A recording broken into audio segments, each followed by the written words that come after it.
പോപ്പും Roman കത്തോലിക്ക സഭയുടെ കർദിനാൾമാർ പോലും അപ്പോക്രിഫയെ തള്ളിക്കളയുന്ന സംഭവങ്ങൾ ചരിത്രത്തിൽ നമ്മൾ കാണുന്നുണ്ട്. അതെ,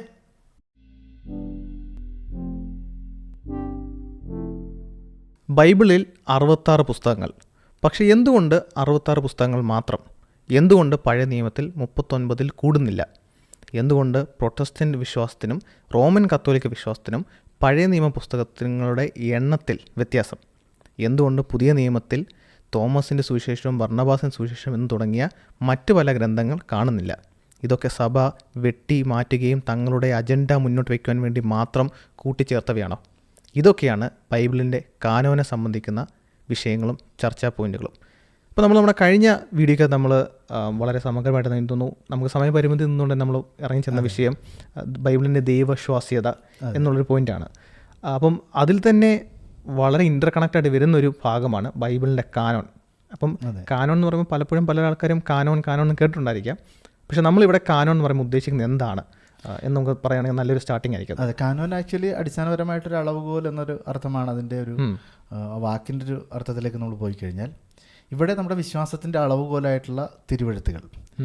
ആ തിരുവെഴുത്തുകൾ എന്ന് നമ്മൾ പറയുമ്പോൾ അതിൽ ഉൾപ്പെട്ടിരിക്കുന്ന രചനകൾ ഏതൊക്കെയാണ്, അതാണ് യഥാർത്ഥത്തിൽ കാനോൻ ലിസ്റ്റ് എന്ന് പറയുന്ന, കാനോൻ പട്ടിക എന്ന് പറയുന്ന കാര്യത്തിൽ നമ്മൾ ഉൾപ്പെടുത്തുന്ന കാര്യങ്ങൾ എന്ന് പറയുന്നത്. അതായത് തിരുവെഴുത്ത് എന്ന് നാം വിശ്വസിക്കുന്ന രചനകളുടെ ഒരു സമ്പൂർണമായിട്ടുള്ള ഒരു പട്ടിക, അതാണ് കാനോൻ എന്നതുകൊണ്ട് ഈ ഒരു പശ്ചാത്തലത്തിൽ നമ്മൾ ഉദ്ദേശിക്കുന്നത്. അത് ആ പദം മറ്റു രീതിയിലുമൊക്കെ ഉപയോഗിക്കാറുണ്ട്, പക്ഷേ ഈ ഒരു ഘട്ടത്തിൽ നമ്മളതാണ് ഉദ്ദേശിക്കുന്നത്. അപ്പോൾ ഇവിടെ പ്രധാനമായിട്ടും ഉള്ളൊരു ചോദ്യം എന്ന് പറയുന്നത്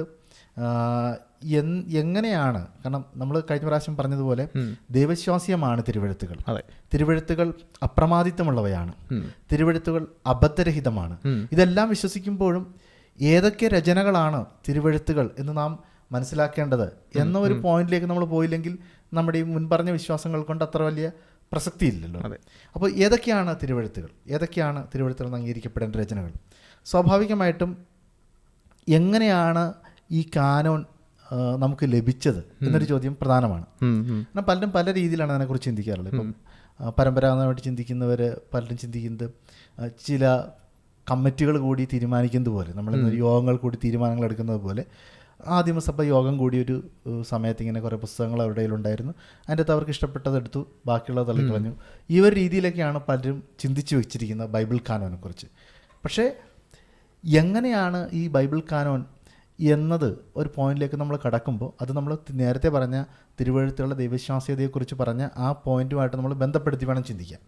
അപ്പം ഒരു പ്രധാനപ്പെട്ട ചോദ്യം എന്ന് പറയുന്നത് സഭ അതിൻ്റെ അധികാരത്തിൽ ബൈബിളിലെ പുസ്തകങ്ങൾ ഏതൊക്കെയാണ്, തിരുവെഴുത്തിൽ നിന്ന് അംഗീകരിക്കേണ്ട പുസ്തകങ്ങൾ ഏതൊക്കെയാണെന്ന് നിശ്ചയിക്കുകയായിരുന്നോ അതോ സഭ തിരിച്ചറിയുകയായിരുന്നു? അതെ, അത് വളരെ വളരെ നിർണായകമായൊരു ഡിസ്റ്റിങ്ഷനാണ്. നമ്മൾ ആ രീതി തന്നെ നമ്മൾ കാനോനെ പറ്റി ചിന്തിക്കുമ്പോൾ നമുക്ക് വ്യക്തമാകുന്നത് കാനോൻ എന്നാൽ ആധികാരികമായ പുസ്തകങ്ങളുടെ ഒരു പട്ടികയാണ്, അല്ലാതെ ആധികാരികമായ ഒരു പട്ടികയല്ല പുസ്തകങ്ങളുടെ. കാരണം ഈ സഭ തോന്നിയതുപോലെ അല്ലെങ്കിൽ അന്നത്തെ സഭാ നേതൃത്വം തോന്നിയതുപോലെ അവർ അധികാരം നൽകി തിരഞ്ഞെടുക്കപ്പെടുകയാണെങ്കിൽ ആ പട്ടികയ്ക്കാണ് ആധികാരികത. അതിലേതൊക്കെയുണ്ടോ അത് ആധികാരികവും ദൈവവിശ്വാസ്യമാകുന്നു. പക്ഷേ ഇപ്പം പറഞ്ഞ രീതിയിൽ പ്രോപ്പർ അണ്ടർസ്റ്റാൻഡിങ് വരുമ്പോൾ ആധികാരികമായ പുസ്തകങ്ങളുടെ ഒരു പട്ടിക മാത്രമാണ് ബിബ്ലിക്കൽ കാനോൻ എന്നുള്ളത്. അത് ഡെനീഷൻ മുമ്പൊരിക്കൽ നമ്മുടെ സംഭാഷണം പറഞ്ഞൊരു എക്സാമ്പിൾ, ഒരു ഡെനീഷിൻ്റെ പുസ്തകം എഴുതുന്നതിനെ പറ്റി പറഞ്ഞൊരു എക്സാമ്പിളുണ്ട്. അത് വെച്ച് കൊടുക്കുകയാണെങ്കിൽ നമുക്ക് പെട്ടെന്ന് കുറച്ചുകൂടി എളുപ്പമായിട്ട് അത് ഗ്രാസ്പ് ചെയ്യാൻ സാധിക്കും. അതെ, ഇപ്പം നമ്മൾ ഒരു പ്രശസ്തനായിട്ടുള്ളൊരു ഇന്ത്യൻ ചേതൻ ഭഗത്തിനെ നമുക്ക് എടുക്കാം. ചേതൻ ഭഗത്തിൻ്റെ പുസ്തകങ്ങൾ ഏതൊക്കെയാണ്, ചേതൻ ഭഗത്ത് രചിച്ച പുസ്തകങ്ങൾ ഏതൊക്കെയാണെന്ന് തെറ്റുകൂടാത്ത അറിവ് ആത്യന്തികമായിട്ടുള്ളത് ആർക്കാണ്? ചേതൻ ഭഗത്തിനാണ്. കാരണം പബ്ലിഷേഴ്സിന് പോലും ചിലപ്പം അത്ര അപ്രമാദിത്വമുള്ള അറിവുണ്ടെന്ന് നമുക്ക് പറയാൻ പറ്റില്ല.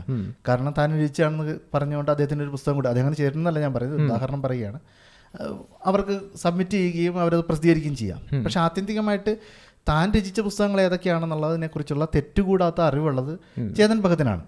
എന്ന് പറയുന്നത് പോലെ ദൈവത്തിൻ്റെ പരിശുദ്ധാത്മാവിനാൽ നിവേശിതരായി ദൈവവിശ്വാസീയമായ നിലയിൽ രചിക്കപ്പെട്ട പുസ്തകങ്ങൾ ഏതൊക്കെയാണ് എന്നുള്ളതിനെക്കുറിച്ചുള്ള തെറ്റുകൂടാത്ത അറിവുള്ളത് ദൈവത്തിനാണ് ആത്യന്തികമായിട്ട്. അപ്പം ഈ അറിവ് അവിടെയാണ് നമ്മുടെ ഒരു അടിസ്ഥാനം എന്ന് പറയുന്നത്. കാരണം തിരുവെഴുത്ത് ദൈവവിശ്വാസീയമാണ്. അപ്പോൾ ബ്രദർ പറഞ്ഞതുപോലെ തന്നെ ജേക്കബ് പറഞ്ഞ പോലെ ഈ ഒരു പട്ടികയുടെ ആധികാരികതയല്ല, മറിച്ച് ആ പുസ്തകങ്ങളുടെ ആധികാരികതയാണ്. അത് ആത്യന്തികമായിട്ട് ദൈവവിശ്വാസീയതയിലാണ് അടിസ്ഥാനപ്പെട്ടിരിക്കുന്നതെങ്കിൽ ദൈവവിശ്വാസീയമായ രചനകൾ ഏതൊക്കെയാണെന്നുള്ളതിനെക്കുറിച്ചുള്ള തെറ്റുകൂടാത്ത അറിവ് അത് ദൈവത്തിനാണുള്ളത്. കറക്റ്റ്. അപ്പം അടുത്ത സ്വാഭാവികമായ ചോദ്യം, എങ്ങനെയാണ് ദൈവം ഈ അറിവ്, ഈ ബോധ്യത തൻ്റെ ജനത്തിന് പകർന്നു നൽകിയത്? അതാണ് യഥാർത്ഥത്തിൽ കാനോൻ രൂപീകരണത്തിൻ്റെ ചരിത്രം എന്ന് പറയുന്നത്. അവിടെയാണ് ഈ കാനോൻ തിരിച്ചറിഞ്ഞത് എങ്ങനെയാണ്, അല്ലെങ്കിൽ തിരുവെഴുത്തിലെ ഏതൊക്കെ ഗ്രന്ഥങ്ങൾ തിരുവെഴുത്തിൻ്റെ ഭാഗമാണ് എന്നുള്ള തിരിച്ചറിവ് സഭ എങ്ങനെ കൈവരിച്ചു എന്നുള്ളതിനാണ് പിന്നീട് വരുന്ന പ്രസക്തമായ ഒരു ചോദ്യം. അതിൽ ഇതൊന്ന് ട്രഡീഷണലായിട്ട് ഉൾക്കൊണ്ടുവരുന്ന, അല്ലെങ്കിൽ സ്പെഷ്യലി പ്രൊട്ടസ്റ്റൻ്റ് മതവിശ്വാസം, ക്രൈസ്തവ വിശ്വാസം ചേർത്ത് പിടിക്കുന്നത് സഭ ഇവ തിരിച്ചറിഞ്ഞു, നമ്മൾ മുമ്പ് പറഞ്ഞ പോലെ സഭ തിരിച്ചറിഞ്ഞു എന്നുള്ളത്. അതിന് പല അക്കമിട്ട് നമുക്ക് പല പോയിന്റുകൾ നമുക്ക് നിരത്താൻ സാധിക്കുന്നുണ്ട്. അതിന് ഒന്നാമത്തെ മെയിൻ സംഭവം, ഈ തിരുവെഴുത്തുകൾ ആധികാരികമാണ്, അല്ലെങ്കിൽ ഈ പറയുന്ന തിരുവെഴുത്തുകൾ ദൈവവിശ്വാസ്യമാണ്, ഈ കൃതികൾ ദൈവവിശ്വാസ്യമാണെന്ന് തിരിച്ചറിയുന്നത് എപ്പോഴും പ്രാമുഖ്യത്തിൽ നമ്മൾ കാണുന്നത് ശിഷ്യന്മാർ, അപ്പോസ്തലന്മാരുടെ ശിഷ്യന്മാർ ഒക്കെയാണ്. നമുക്കതിനകത്ത് ഏറ്റവും എടുത്ത് പറയാൻ പറ്റുന്നത് ഈ ഐറേനിയസ് പോലെയുള്ള സഭാ തത്വചിന്തകന്മാർ, സഭാ വേദശാസ്ത്രജ്ഞന്മാർ, ആ കാലഘട്ടത്തിലെ നേതാക്കന്മാരൊക്കെ അവരൊക്കെ ഇതിനെ തിരിച്ചറിഞ്ഞു എന്നത് തന്നെയാണ് അതിൻ്റെ ഒരു പ്രാഥമിക സ്റ്റാർട്ടിംഗ് പോയിന്റ്. അതെ അതെ അതെ, നിശ്ചയമായിട്ടും. കാരണം ജേക്കബ് പറഞ്ഞ ആ പോയിന്റ് ഒന്നുകൂടി നമ്മൾ എംഫസിസ് ചെയ്യണം. നമ്മൾ ബൈബിൾ കാനോനെ കുറിച്ച് സംസാരിക്കുമ്പോൾ നമ്മൾ പറയുന്നത് ദൈവത്തിൻ്റെ ജനം തിരിച്ചറിഞ്ഞ കാനോൻ, ദൈവത്തിൻ്റെ ജനം നിശ്ചയിച്ച കാനോനല്ല. ഏതൊക്കെയാണ് ദൈവവിശ്വാസ്യം എന്നുള്ളത് ദൈവത്തിനാണ് ആത്യന്തികമായിട്ട് അറിവുള്ളത്. ആ അറിവ് ദൈവം പകർന്നു കൊടുക്കുകയും ദൈവത്തിൻ്റെ ജനം തിരുവെഴുത്തിനെ തിരിച്ചറിയുകയും ചെയ്തു. കമ്മ്യൂണിറ്റി റെക്കഗ്നൈസ്ഡ് എന്നുള്ള രീതിയിലാണ് നമ്മൾ പറയുന്നത്. അങ്ങനെയാണെങ്കിൽ ആ തിരിച്ചറിഞ്ഞതിൻ്റെ ഒരു ചരിത്രം അത് നിശ്ചയമായിട്ട് ജേക്കബ് പറഞ്ഞതുപോലെ നമുക്ക് ലഭിക്കുന്നത് ആദിമസഭയിൽ നിന്നാണ്. അപ്പോൾ അതിന് പല കാരണങ്ങളുണ്ട്. ഏറ്റവും പ്രധാനപ്പെട്ട ഒരു കാരണം എന്ന് പറയുന്നത്, ഈ എഴുത്തുകാരോട് ഏറ്റവും ചേർന്ന് നിൽക്കുന്നത്, ചരിത്രപരമായിട്ട് അടുത്ത് നിൽക്കുന്നത് ആദിമസഭയാണ്. അപ്പോസ്തലന്മാരുടെ ശിഷ്യന്മാരും അവരുടെ ശിഷ്യന്മാരായിട്ട് വന്നിട്ടുള്ള ആളുകൾ. അപ്പം എന്തുകൊണ്ടാണ് ആദിമസഭ എങ്ങനെയാണിത് തിരിച്ചറിഞ്ഞത്, എന്താണ് തിരിച്ചറിഞ്ഞത് എന്നത് നമ്മൾ അന്വേഷിക്കേണ്ടതിൻ്റെ പ്രാധാന്യം എന്ന് പറയുന്നത്, ഒന്നാമത് ഈ രചനകൾ നടന്ന കാലഘട്ടവുമായിട്ട് ഏറ്റവും അടുത്ത് നിൽക്കുന്നത് ആദിമസഭയാണ്. അപ്പോൾ അവരെന്താണ് തിരിച്ചറിഞ്ഞത്? കാരണം കർത്താവ് ദൈവസഭയ്ക്ക് വാഗ്ദാനം നൽകിയിരുന്നു, തൻ്റെ പരിശുദ്ധാത്മാവ് വരുമ്പോൾ അവരെ സകല സത്യത്തിലേക്കും വഴി നടത്തുമെന്നുള്ളത്. ആ വാഗ്ദാനം അപ്പോസ്തലന്മാരുടെ കാലഘട്ടം കൊണ്ട് അവസാനിച്ചിട്ടില്ല. അപ്പം അങ്ങനെയാണെങ്കിൽ ആ സഭ, ആദിമസഭ, ആ രചനകളോടുള്ള അവരുടെ സാമീപ്യം എന്ന് പറയുന്നത്, അവർ ഏറ്റവും അടുത്ത് നിന്ന വ്യക്തികൾ എന്നുള്ള നിലയിൽ അവരുടെ തിരിച്ചറിവ് വളരെ പ്രധാനപ്പെട്ടതാണ്. മറ്റൊന്ന്, നമ്മൾ ഈ പറഞ്ഞതുപോലെ അപ്പോസ്തലന്മാർ പഠിപ്പിക്കപ്പെട്ടവരും എന്താണ് അടിസ്ഥാനപരമായ ക്രിസ്തീയ വിശ്വാസം എന്നുള്ളതിനെക്കുറിച്ചുള്ള സംക്ഷിപ്തവും വ്യക്തവുമായ ഒരു ധാരണ ഉണ്ടായിരുന്നവരുമാണ് ആദിമ സഭ എന്ന് പറയുന്നത്. അപ്പോൾ ആ നിലയിലും ഈ സഭയുടെ തിരിച്ചറിവ് എന്താണ്, സഭ എന്താണ് തിരിച്ചറിഞ്ഞതെന്നുള്ളതിന് വലിയ പ്രാധാന്യമുണ്ട്. നമ്മൾ അപ്പോൾ ഐറേനിയസിൻ്റെ കാര്യത്തിലേക്ക് പോയി കഴിഞ്ഞാൽ, ഐറേനിയസിൻ്റെ നമുക്ക് ഉദ്ധരണികൾ ധാരാളമുണ്ട്, നമുക്കത് മുഴുവനായിട്ട് വായിക്കാനായിട്ട് ആഗ്രഹിക്കുന്നില്ല എങ്കിൽ പോലും ഐറേനിയസിൻ്റെ എഗെയിൻസ്റ്റ് ദ ഹെറസീസ് എന്ന് പറയുന്ന ആ രചനയിൽ വളരെ വ്യക്തമായിട്ട് അദ്ദേഹം പറയുന്നുണ്ട് ഈ 4 സുവിശേഷങ്ങളെക്കുറിച്ച്. അപ്പം ആ 4 സുവിശേഷങ്ങളെക്കുറിച്ച് പറയുന്ന വേണമെങ്കിൽ നമുക്കൊന്ന് അതൊന്ന് വായിച്ചു പോയി കഴിഞ്ഞാൽ കുറച്ചും കൂടി നല്ലതായിരിക്കും, ആ ഒരു ഉദ്ധരണി മാത്രമാണെങ്കിലും. അപ്പം സുവിശേഷങ്ങളെ പറ്റി അദ്ദേഹം പറഞ്ഞത്, it is not possible that the gospels can be either more or fewer in number than they are, for since there are 4 zones of the world in which we live and 4 principal winds, while the church is scattered throughout all the world, and the pillar and the ground, 1 Timothy 3:15 of the church is the gospel and the spirit of life. അപ്പം അവിടെ അദ്ദേഹം 4 ദിക്കുകൾ, അല്ലെങ്കിൽ 4 ദിശയിൽ നിന്ന് അടിക്കുന്ന കാറ്റ് എന്ന 4 എന്നുള്ള സംഖ്യ ഉദ്ധരിച്ചാണ് അദ്ദേഹം പറഞ്ഞത്. അതിനാൽ സുവിശേഷങ്ങളും 4 തന്നെ ആയിരിക്കണം എന്നുള്ളത്. നമ്മളതിനകത്ത് അങ്ങനെയാണോ സുവിശേഷങ്ങൾ തിരിച്ചറിയുന്നൊരു ചോദ്യം അവിടെ നമ്മളെ ബാധിക്കുന്നതല്ല. പക്ഷേ അവിടെ തുടക്കത്തിൽ തന്നെ സുവിശേഷങ്ങളെ പറ്റി വരുമ്പോൾ 4 എന്ന സംഖ്യയിൽ തന്നെ തുടക്കത്തിൽ തന്നെ പരിമിതപ്പെടുന്നത് നമുക്ക് വളരെ വ്യക്തമായിട്ട് ഐറേനിയസ് എന്ന് കാണാൻ സാധിക്കുന്നുണ്ട്. അപ്പോൾ അവിടെ നമ്മൾ സ്വീകരിക്കുന്നൊരു കാര്യമെന്ന് പറയുന്നത്, സുവിശേഷങ്ങൾ എന്ന് പറയുന്ന 4 സുവിശേഷങ്ങളാണെന്നുള്ളത് വളരെ വ്യക്തമായിട്ട് ഐറേനിയസ് ഇവിടെ പ്രസ്താവിച്ചിരിക്കുകയാണ്. നിശ്ചയമായിട്ടും അത് വിശദീകരിക്കാൻ വേണ്ടി താൻ ഉപയോഗിച്ച ആ ഉപമകളെക്കുറിച്ചല്ല നമ്മൾ സംസാരിക്കുന്നത്. ആ സുവിശേഷങ്ങൾ 4 എന്നുള്ള കാര്യം ആദിമസഭ തിരിച്ചറിഞ്ഞു എന്നുള്ളതിനുള്ള തെളിവ് ഈ 2-ാം നൂറ്റാണ്ടിൽ തന്നെ വ്യക്തമായിട്ട് നമുക്ക് ലഭിക്കുകയാണ്. വീണ്ടും നമ്മൾ ജസ്റ്റിൻ മാർട്ടിയർ, രക്തസാക്ഷി ജസ്റ്റിൻ, അദ്ദേഹത്തിൻ്റെ അപ്പോളജി എന്ന് പറയുന്ന ഗ്രന്ഥത്തിലേക്ക് പോയി കഴിഞ്ഞാലും ഇതുപോലെ തന്നെ ഒരു ആശയം നമുക്ക് വളരെ വ്യക്തമായിട്ട് കാണാനായിട്ട് സാധിക്കും. അവിടെ നമ്മൾ ജസ്റ്റിൻ മാർട്ടിർ പറഞ്ഞത് on the day called Sunday memoirs of the apostles or the writings of the prophets are read. അപ്പോൾ അപ്പോസ്തലന്മാരുടെ എഴുത്തുകൾ, പ്രവാചകന്മാരുടെ എഴുത്തുകൾ ഞായറാഴ്ചകളിൽ കൂടി വന്നപ്പോൾ അവിടെ വായിക്കപ്പെട്ടു എന്ന് കാണുന്നുണ്ട്. അപ്പോൾ അവിടെ നമ്മൾ കാണുന്നതും പ്രവാചകന്മാരുടെ വായിച്ചതിനൊപ്പം തന്നെ അത് ഒരേ തട്ടിൽ തന്നെ അപ്പോസ്തലന്മാർ എഴുതിയതും അവർ വായിച്ചിരുന്നു, സഭ കൂടി വന്നപ്പോൾ വായിച്ചിരുന്നതാണ് ജസ്റ്റിൻ മാർട്ടിറും അവിടെ വ്യക്തമായിട്ട് പറയുന്നത്. അതെ, അപ്പോൾ അപ്പോസ്തലന്മാരുടെ സ്മരണകൾ സഭ വായിച്ചിരുന്നു, അത് ജസ്റ്റിൻ മാർട്ടിർ പറയുന്നു.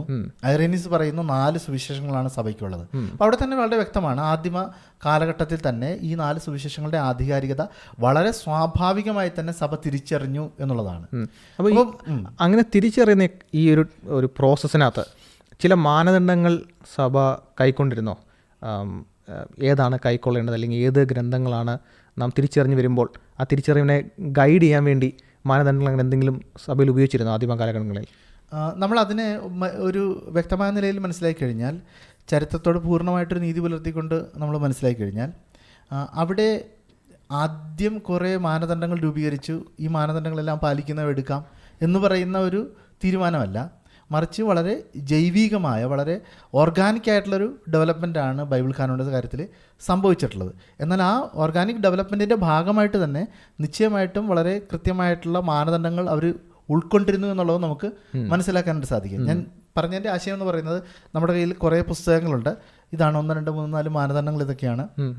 ഇത് നമ്മൾ അപ്ലൈ ചെയ്യുമ്പോൾ ഏതൊക്കെ പുസ്തകങ്ങളാണ് നമുക്ക് ആ മാനദണ്ഡങ്ങൾ പാലിക്കുന്നതായിട്ട് ബോധ്യപ്പെടുന്നത്, അതെല്ലാം നമുക്ക് സ്വീകരിക്കാം. അങ്ങനെ ഒരു തീരുമാനം എടുക്കുകയല്ല ചെയ്തത്, മറിച്ച് വളരെ സ്വാഭാവികമായ രീതി, വളരെ ഓർഗാനിക് ആയിട്ടുള്ള രീതിയിലുള്ള ഡെവലപ്മെൻ്റ് ആയിരുന്നു കാനോൻ്റേത്.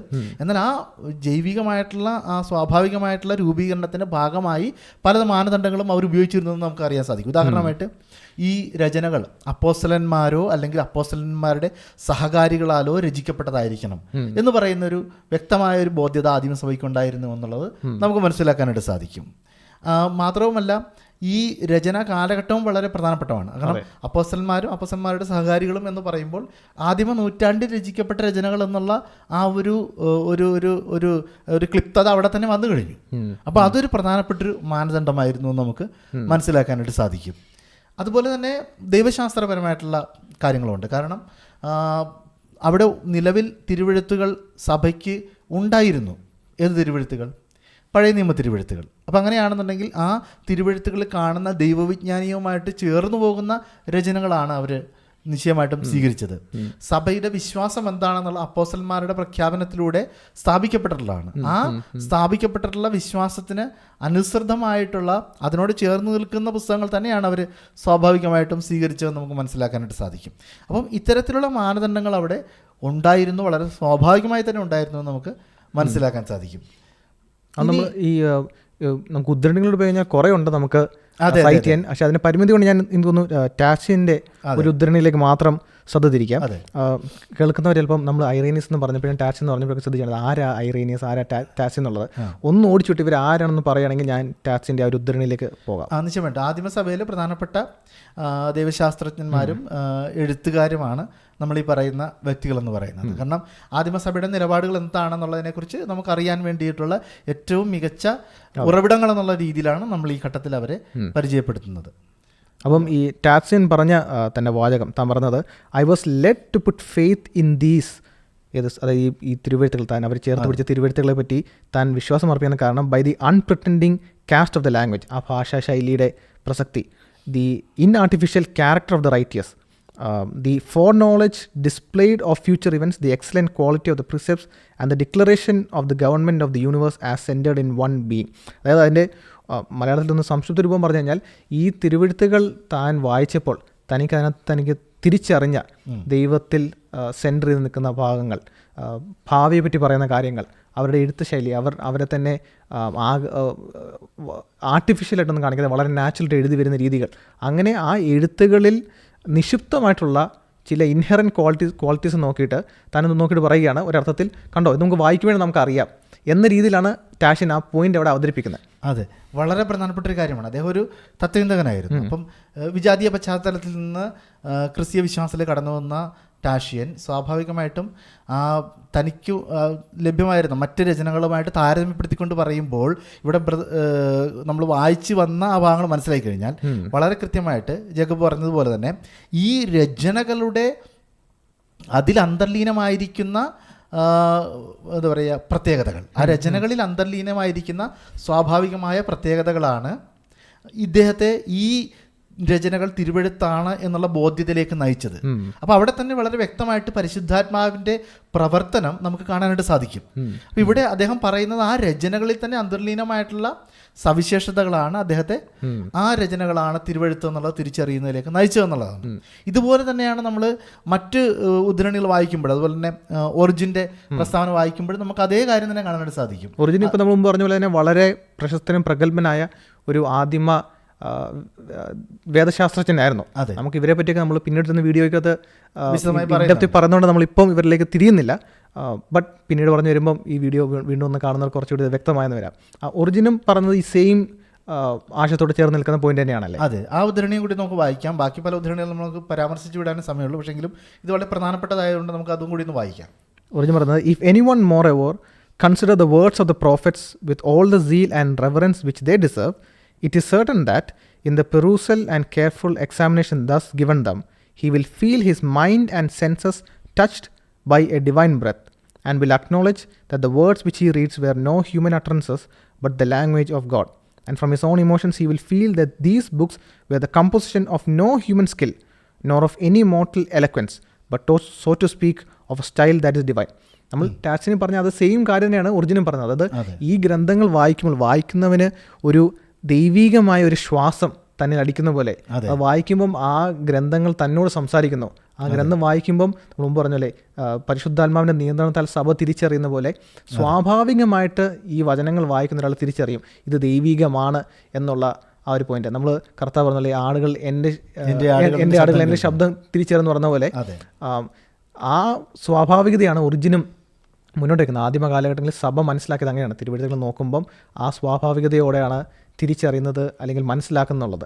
എന്നാൽ ഈ ഒരു സ്വാഭാവികതമായിട്ട് തിരുവെഴുത്തുകൾ തിരിച്ചറിയുമ്പോൾ തന്നെ പല കാലഘട്ടങ്ങളിലും 1-ാം നൂറ്റാണ്ട്, 2-ാം നൂറ്റാണ്ട്, 3-ാം നൂറ്റാണ്ടൊക്കെ വരുമ്പോഴും പല കാലഘട്ടങ്ങളിലും അന്നത്തെ ക്രൈസ്തവ സമൂഹം ചേർത്ത് പിടിച്ച തിരുവെഴുത്തുകളുടെ പട്ടികയിൽ നമ്മൾ നോക്കുമ്പം വ്യത്യാസങ്ങൾ കാണുന്നുണ്ട്. അതിനെ നമുക്ക് ആദ്യം പെട്ടെന്ന് നമ്മൾ ചിന്തിക്കും, എന്തുകൊണ്ട് ഈ വ്യത്യാസം സ്വാഭാവികമായിട്ട് തിരിച്ചറിയുന്നെങ്കിൽ എന്തുകൊണ്ട് പലരും പല ഗ്രന്ഥങ്ങളെയും തിരിച്ചറിഞ്ഞില്ല, അല്ലെങ്കിൽ എന്തുകൊണ്ട് പട്ടികയിൽ വ്യത്യാസം എന്ന് പെട്ടെന്ന് ചിന്തിച്ചെങ്കിലും അതിന് തോന്നുന്നു വ്യക്തമായ 3 വിവരങ്ങൾ നമുക്ക് നൽകാൻ സാധിക്കും. അത് ഒന്നാമത്തേത്, ഈ ആദിമ കാലഘട്ടങ്ങളിൽ ഈ പറയുന്ന എഴുത്തുകളെല്ലാം എല്ലായിടത്തും എത്തിപ്പെട്ടിട്ടില്ലായിരുന്നു. അപ്പോൾ അലക്സാണ്ടറിൽ ഇരിക്കുന്ന ഒരു വിശ്വാസിക്കും റോമിലിരിക്കുന്ന ഒരു വിശ്വാസിക്കും എല്ലാവരുടെ കൈവശം ഇന്ന് നമ്മൾ മനസ്സിലാക്കുന്ന 27 പുസ്തകങ്ങൾ കയ്യിൽ വരുന്നൊരു രംഗം നമ്മൾ കാണുന്നില്ല. രണ്ടാമത്തെ സംഭവം, ഇതിൻ്റെ ആവശ്യമായിട്ടുള്ള പകർപ്പുകൾ അല്ലെങ്കിൽ ഈ പരിമിതമായ സമയത്തിനുള്ളിൽ തന്നെ ഇതെല്ലാവർക്കും എത്തുവാനും ഒരു തടസ്സമുണ്ട്. ഒന്നാമത് എല്ലായിടത്തും എത്തുന്നില്ല, പകർപ്പുകളുടെ പരിമിതി ഉള്ളതുകൊണ്ട്. മറ്റൊന്ന്, ഈ പറയപ്പെടുന്ന കാലഘട്ടങ്ങളിൽ തന്നെ ആ സമയപരിമിതിയും ആവശ്യത്തിന് ഇല്ലാത്തതിനാൽ 2-ാം നൂറ്റാണ്ട് ആകുമ്പോൾ പോലും എല്ലാവരുടെ കൈവശം അത് എത്തിപ്പെടുന്നില്ല. പിന്നെ ഏറ്റവും പ്രസക്തമായിട്ടുള്ളത്, ഇന്ന് നമ്മൾ പലപ്പോഴും ചിന്തിക്കുന്നത് 21-ാം നൂറ്റാണ്ടിലെ സഭയുടെ പശ്ചാത്തലത്തിലാണ്. പക്ഷേ 1, 2, 3 നൂറ്റാണ്ടിലൊക്കെ ഈഡിക്റ്റ് ഓഫ് മിലാൻ വരുന്നത് വരെ നൂറ്റാണ്ടുകളെല്ലാം കാണുന്നത് സഭ പേഴ്സിക്യൂട്ട് ചെയ്യപ്പെട്ടിരിക്കുന്ന ഒരു പശ്ചാത്തലമാണ്. അപ്പോൾ സഭയ്ക്ക് സ്വാതന്ത്ര്യമായിട്ട് ഗ്രന്ഥങ്ങൾ എല്ലായിടത്തും എത്തിക്കാനും മറ്റും കഴിയാത്ത ഒരു സാഹചര്യം വരുന്നുണ്ട്. അപ്പോൾ ഈ 3 പോയിന്റിൻ്റെ പശ്ചാത്തലത്തിൽ നോക്കുമ്പോൾ നമുക്ക് വ്യക്തമാകുന്നത് എന്തുകൊണ്ട് പല ദൈവശാസ്ത്രജ്ഞന്മാരും സഭയുടെ ആദിമ നേതാക്കന്മാരും ഈ പട്ടികൾ അല്ലെങ്കിൽ ഏതൊക്കെയാണ് തങ്ങൾ നാച്ചുറലായിട്ട് തിരിച്ചറിഞ്ഞ തിരുവെഴുത്തെന്ന് പറയുമ്പോൾ വ്യത്യാസം കാണുന്നത് എല്ലായിടത്തും ഈ പുസ്തകങ്ങൾ എത്തിച്ചേരുന്നില്ല, അല്ലെങ്കിൽ ആശയവിനിമയം നടത്താൻ വേണ്ടി എല്ലാവർക്കും ഒരുമിച്ച് വന്നുകൂടാനുള്ളൊരു സാഹചര്യം അന്ന് പേഴ്സിക്യൂട്ട് ചെയ്യപ്പെടുന്ന സമയത്ത് സഭയിൽ ഉള്ളൊരു സാഹചര്യം ഇല്ലായിരുന്നു. പക്ഷേ അങ്ങനെ ഇരിക്കുമ്പോഴും ഈ പ്രാഥമിക കാലഘട്ടം നമ്മളിപ്പോൾ ഐറീനസിനെ പറഞ്ഞു. ഐറീനസ് വളരെ സ്പഷ്ടമായിട്ട് സുവിശേഷങ്ങളെ പറ്റി ഇതാണ് നമ്മൾ കൈക്കൊള്ളുന്ന അല്ലെങ്കിൽ നമ്മൾ തിരിച്ചറിഞ്ഞ സത്യസുവിശേഷം എന്ന് പറയുന്നുണ്ട്. അതേപോലെ ഈ ആദിമ കാലഘട്ടങ്ങളിൽ വേറെ ഏതൊക്കെ ഗ്രന്ഥങ്ങളാണ് വളരെ നേരത്തെ തന്നെ ദൈവവിശ്വാസിയുമായിട്ട് സഭ തിരിച്ചറിഞ്ഞ് വന്നത്, അല്ലെങ്കിൽ ആ ഒരു തിരിച്ചറിയിലേക്ക് ആ പട്ടികളിലേക്ക് ആദ്യം തന്നെ പ്രാമുഖ്യം പ്രാപിച്ച ഗ്രന്ഥങ്ങൾ, എഴുത്തുകൾ ഏതൊക്കെയാണ്? അതെ, ഇപ്പോൾ ഇതിൻ്റെ അകത്ത് നിശ്ചയമായിട്ടും ജേക്കബ് പറഞ്ഞതുപോലെ അത്തരം പരിമിതികളുണ്ടായിരുന്നു. അവർക്ക് ആ പുസ്തകങ്ങൾ പ്രചരിക്കുന്നതിനുള്ള പരിമിതികളുണ്ടായിരുന്നു. അതുപോലെ തന്നെ പുസ്തകങ്ങളെക്കുറിച്ചുള്ള സഭയുടെ ബോധ്യതകൾ പ്രചരിക്കുന്നതിനുള്ള പരിമിതികളുണ്ടായിരുന്നു. കൂടി വരുന്നുള്ള പരിമിതികളുണ്ട്. പക്ഷെ അപ്പോൾ പോലും നാം മനസ്സിലാക്കുന്ന ഒരു കാര്യമെന്ന് പറയുന്നത് പുതിയ നിയമ കാനോനിൻ്റെ ഒരു കോർ എന്ന് പറയാവുന്ന സുവിശേഷങ്ങളും അതുപോലെ തന്നെ പൗലോസിൻ്റെ ലേഖനങ്ങളും സുവിശേഷങ്ങളും ആദ്യ കാലഘട്ടത്തിൽ തന്നെ തിരിച്ചറിയപ്പെട്ടിരുന്നു, അവ തിരുവെഴുത്തുകളായി അംഗീകരിക്കപ്പെട്ടിരുന്നു എന്നുള്ളത് വളരെ വ്യക്തമായിട്ട് നമുക്ക് മനസ്സിലാക്കാനായിട്ട് സാധിക്കും. അതിനുള്ള തെളിവാണ് നമ്മൾ നേരത്തെ കണ്ട ഐറേനിയസിൻ്റെ ഉദ്ധരണി എന്ന് പറയുന്നത്. മറ്റൊന്ന്, ഈ കാനോൻ രൂപീകരണത്തിൻ്റെ എല്ലാ ഒരു കിക്ക് സ്റ്റാർട്ട് എന്ന് പറയുന്ന ഒരു സ്റ്റാർട്ടിങ് പോയിന്റ് എന്ന് പറയുന്ന യഥാർത്ഥത്തിൽ മാഴ്സിയൻ എന്ന് പറയുന്ന ഒരു ദുരുപദേശ ചിന്തയുള്ള വ്യക്തി, അദ്ദേഹമാണ് ഈ ഒരു പട്ടിക ആദ്യമായിട്ട് ഒരു പട്ടിക എന്ന രീതിയിൽ അദ്ദേഹത്തിൻ്റെ ആശയങ്ങൾ പിന്തുണയ്ക്കുന്ന രീതിയിലുള്ള പട്ടിക എന്ന രീതിയിൽ അദ്ദേഹം പ്രസിദ്ധീകരിക്കുന്നത്. അപ്പോൾ അതിൻ്റെ അകത്ത് നമ്മൾ കാണുന്നത് ലൂക്കോസിൻ്റെ സുവിശേഷം, അതിൻ്റെ ഒരു പരിഷ്കരിച്ച ഒരു പതിപ്പ്, അതുപോലെ തന്നെ പൗലോസിൻ്റെ 10 ലേഖനങ്ങൾ. ഇതാണ് മാഴ്സിയൻ്റെ കാനോനിലുണ്ടായിരുന്നത്. നിശ്ചയമായിട്ടും മാഴ്സിയൻ്റെ ആ കാനോൻ സഭ അംഗീകരിച്ചില്ല. കാരണം എന്ന് പറയുന്നത് അത് യഥാർത്ഥത്തിൽ സഭ സാർവത്രികമായി മനസ്സിലാക്കിയിരുന്ന കാനോൻ്റെ ഒരു സമ്പൂർണ്ണ രൂപമല്ല മാഴ്സിയൻ്റെ കാനോൻ എന്ന് പറയുന്നത്. സ്വാഭാവികമായിട്ട് സഭ അതിനെ തിരസ്കരിക്കുന്നതിൻ്റെ ഭാഗമായി തന്നെ എന്താണ് സഭ യഥാർത്ഥത്തിൽ വിശ്വസിക്കുന്നത് എന്നുള്ളതിനെക്കുറിച്ചുള്ള കാഴ്ചപ്പാടുകൾ കുറേയും കൂടി വ്യക്തതയോടുകൂടി രൂപപ്പെട്ടു വരുവാനായിട്ട് ആ ഒരു സംഭവം കാരണമായിട്ട് തീർന്നു. അപ്പോൾ അവിടെ നമ്മൾ കാണുന്നത് എന്താണ്, ഈ ഒരു ദുരുപദേശകൻ എന്ന് പറയുന്ന ആ വ്യക്തി പോലും ആ സുവിശേഷങ്ങൾ, ലൂക്കോസിൻ്റെ സുവിശേഷവും അതുപോലെ തന്നെ പൗലോസിൻ്റെ ലേഖനങ്ങളും ആധികാരികമായിട്ട് അംഗീകരിച്ചു കഴിഞ്ഞു എന്നുള്ളതാണ്. അപ്പം ആദ്യ സമയങ്ങളിൽ തന്നെ സാർവത്രികമായ അംഗീകാരം ലഭിച്ച പുസ്തകങ്ങളെന്ന് പറയുന്നത് സുവിശേഷങ്ങളും പൗലോസിൻ്റെ ലേഖനങ്ങളുമാണ്. അങ്ങനെ നമ്മൾ മാഴ്സിയൻ്റെ കാനോൻ തുടങ്ങുന്നു. പക്ഷെ പിന്നീട് നമ്മൾ വരുമ്പോൾ ഈ പട്ടിക കുറച്ചുകൂടി പൂർണ്ണ രൂപത്തിലേക്ക്, അല്ലെങ്കിൽ ഇന്ന് സഭയിൽ നിസ്സംശയം കൈക്കൊള്ളുന്ന പുതിയ നിയമ കാനോൻ്റെ പൂർണ്ണ രൂപത്തിലേക്ക് നമ്മൾ ആദ്യമായിട്ട് കാണുന്നത് നമ്മൾ മുമ്പ് ഉദ്ധരിച്ച ഒറിജിൻ്റെ ലിസ്റ്റ് ദി ഹോമിലെ ജോഷുവാം എന്ന തൻ്റെ എഴുത്തിനാണ്. AD 249 നമ്മൾ കാണുന്നത്. അതിന് നമ്മൾ കൈക്കൊള്ളുന്ന പുസ്തകങ്ങളെല്ലാം ഉണ്ട്. പൗലോസിൻ്റെ 14 ലേഖനങ്ങളും സുവിശേഷങ്ങളും പത്രോസിൻ്റെ ലേഖനങ്ങളും എല്ലാം ഉണ്ട്. അത് കഴിഞ്ഞ് ക്രൈസ്തവ സഭാചരിത്രത്തിലെ വളരെ പ്രശസ്തനും പ്രഗത്ഭനുമായ അത്തനേഷ്യസ് തൻ്റെ ഈസ്റ്റർ ലെറ്റർ AD 367 കൊടുക്കുന്ന ആ ഒരു പ്രശസ്തമായ കത്തിലും ഈ ഒറിജിൻ്റെ കണ്ട അതേ 27 പുസ്തകങ്ങളും നമ്മൾ ആ പൂർണ്ണതയിൽ അവിടെ കാണുന്നുണ്ട്. അപ്പം ഈ കാനോൻ്റെ രംഗപ്രവേശനം, ആ പൂർണ്ണ രൂപത്തിലുള്ള രംഗപ്രവേശനം ചരിത്രത്തിൽ ആരാഞ്ഞു ചെല്ലുമ്പോൾ നമ്മൾ ഏറ്റവും ആദ്യം ചെല്ലുന്ന മാർസിയനിലാണ്.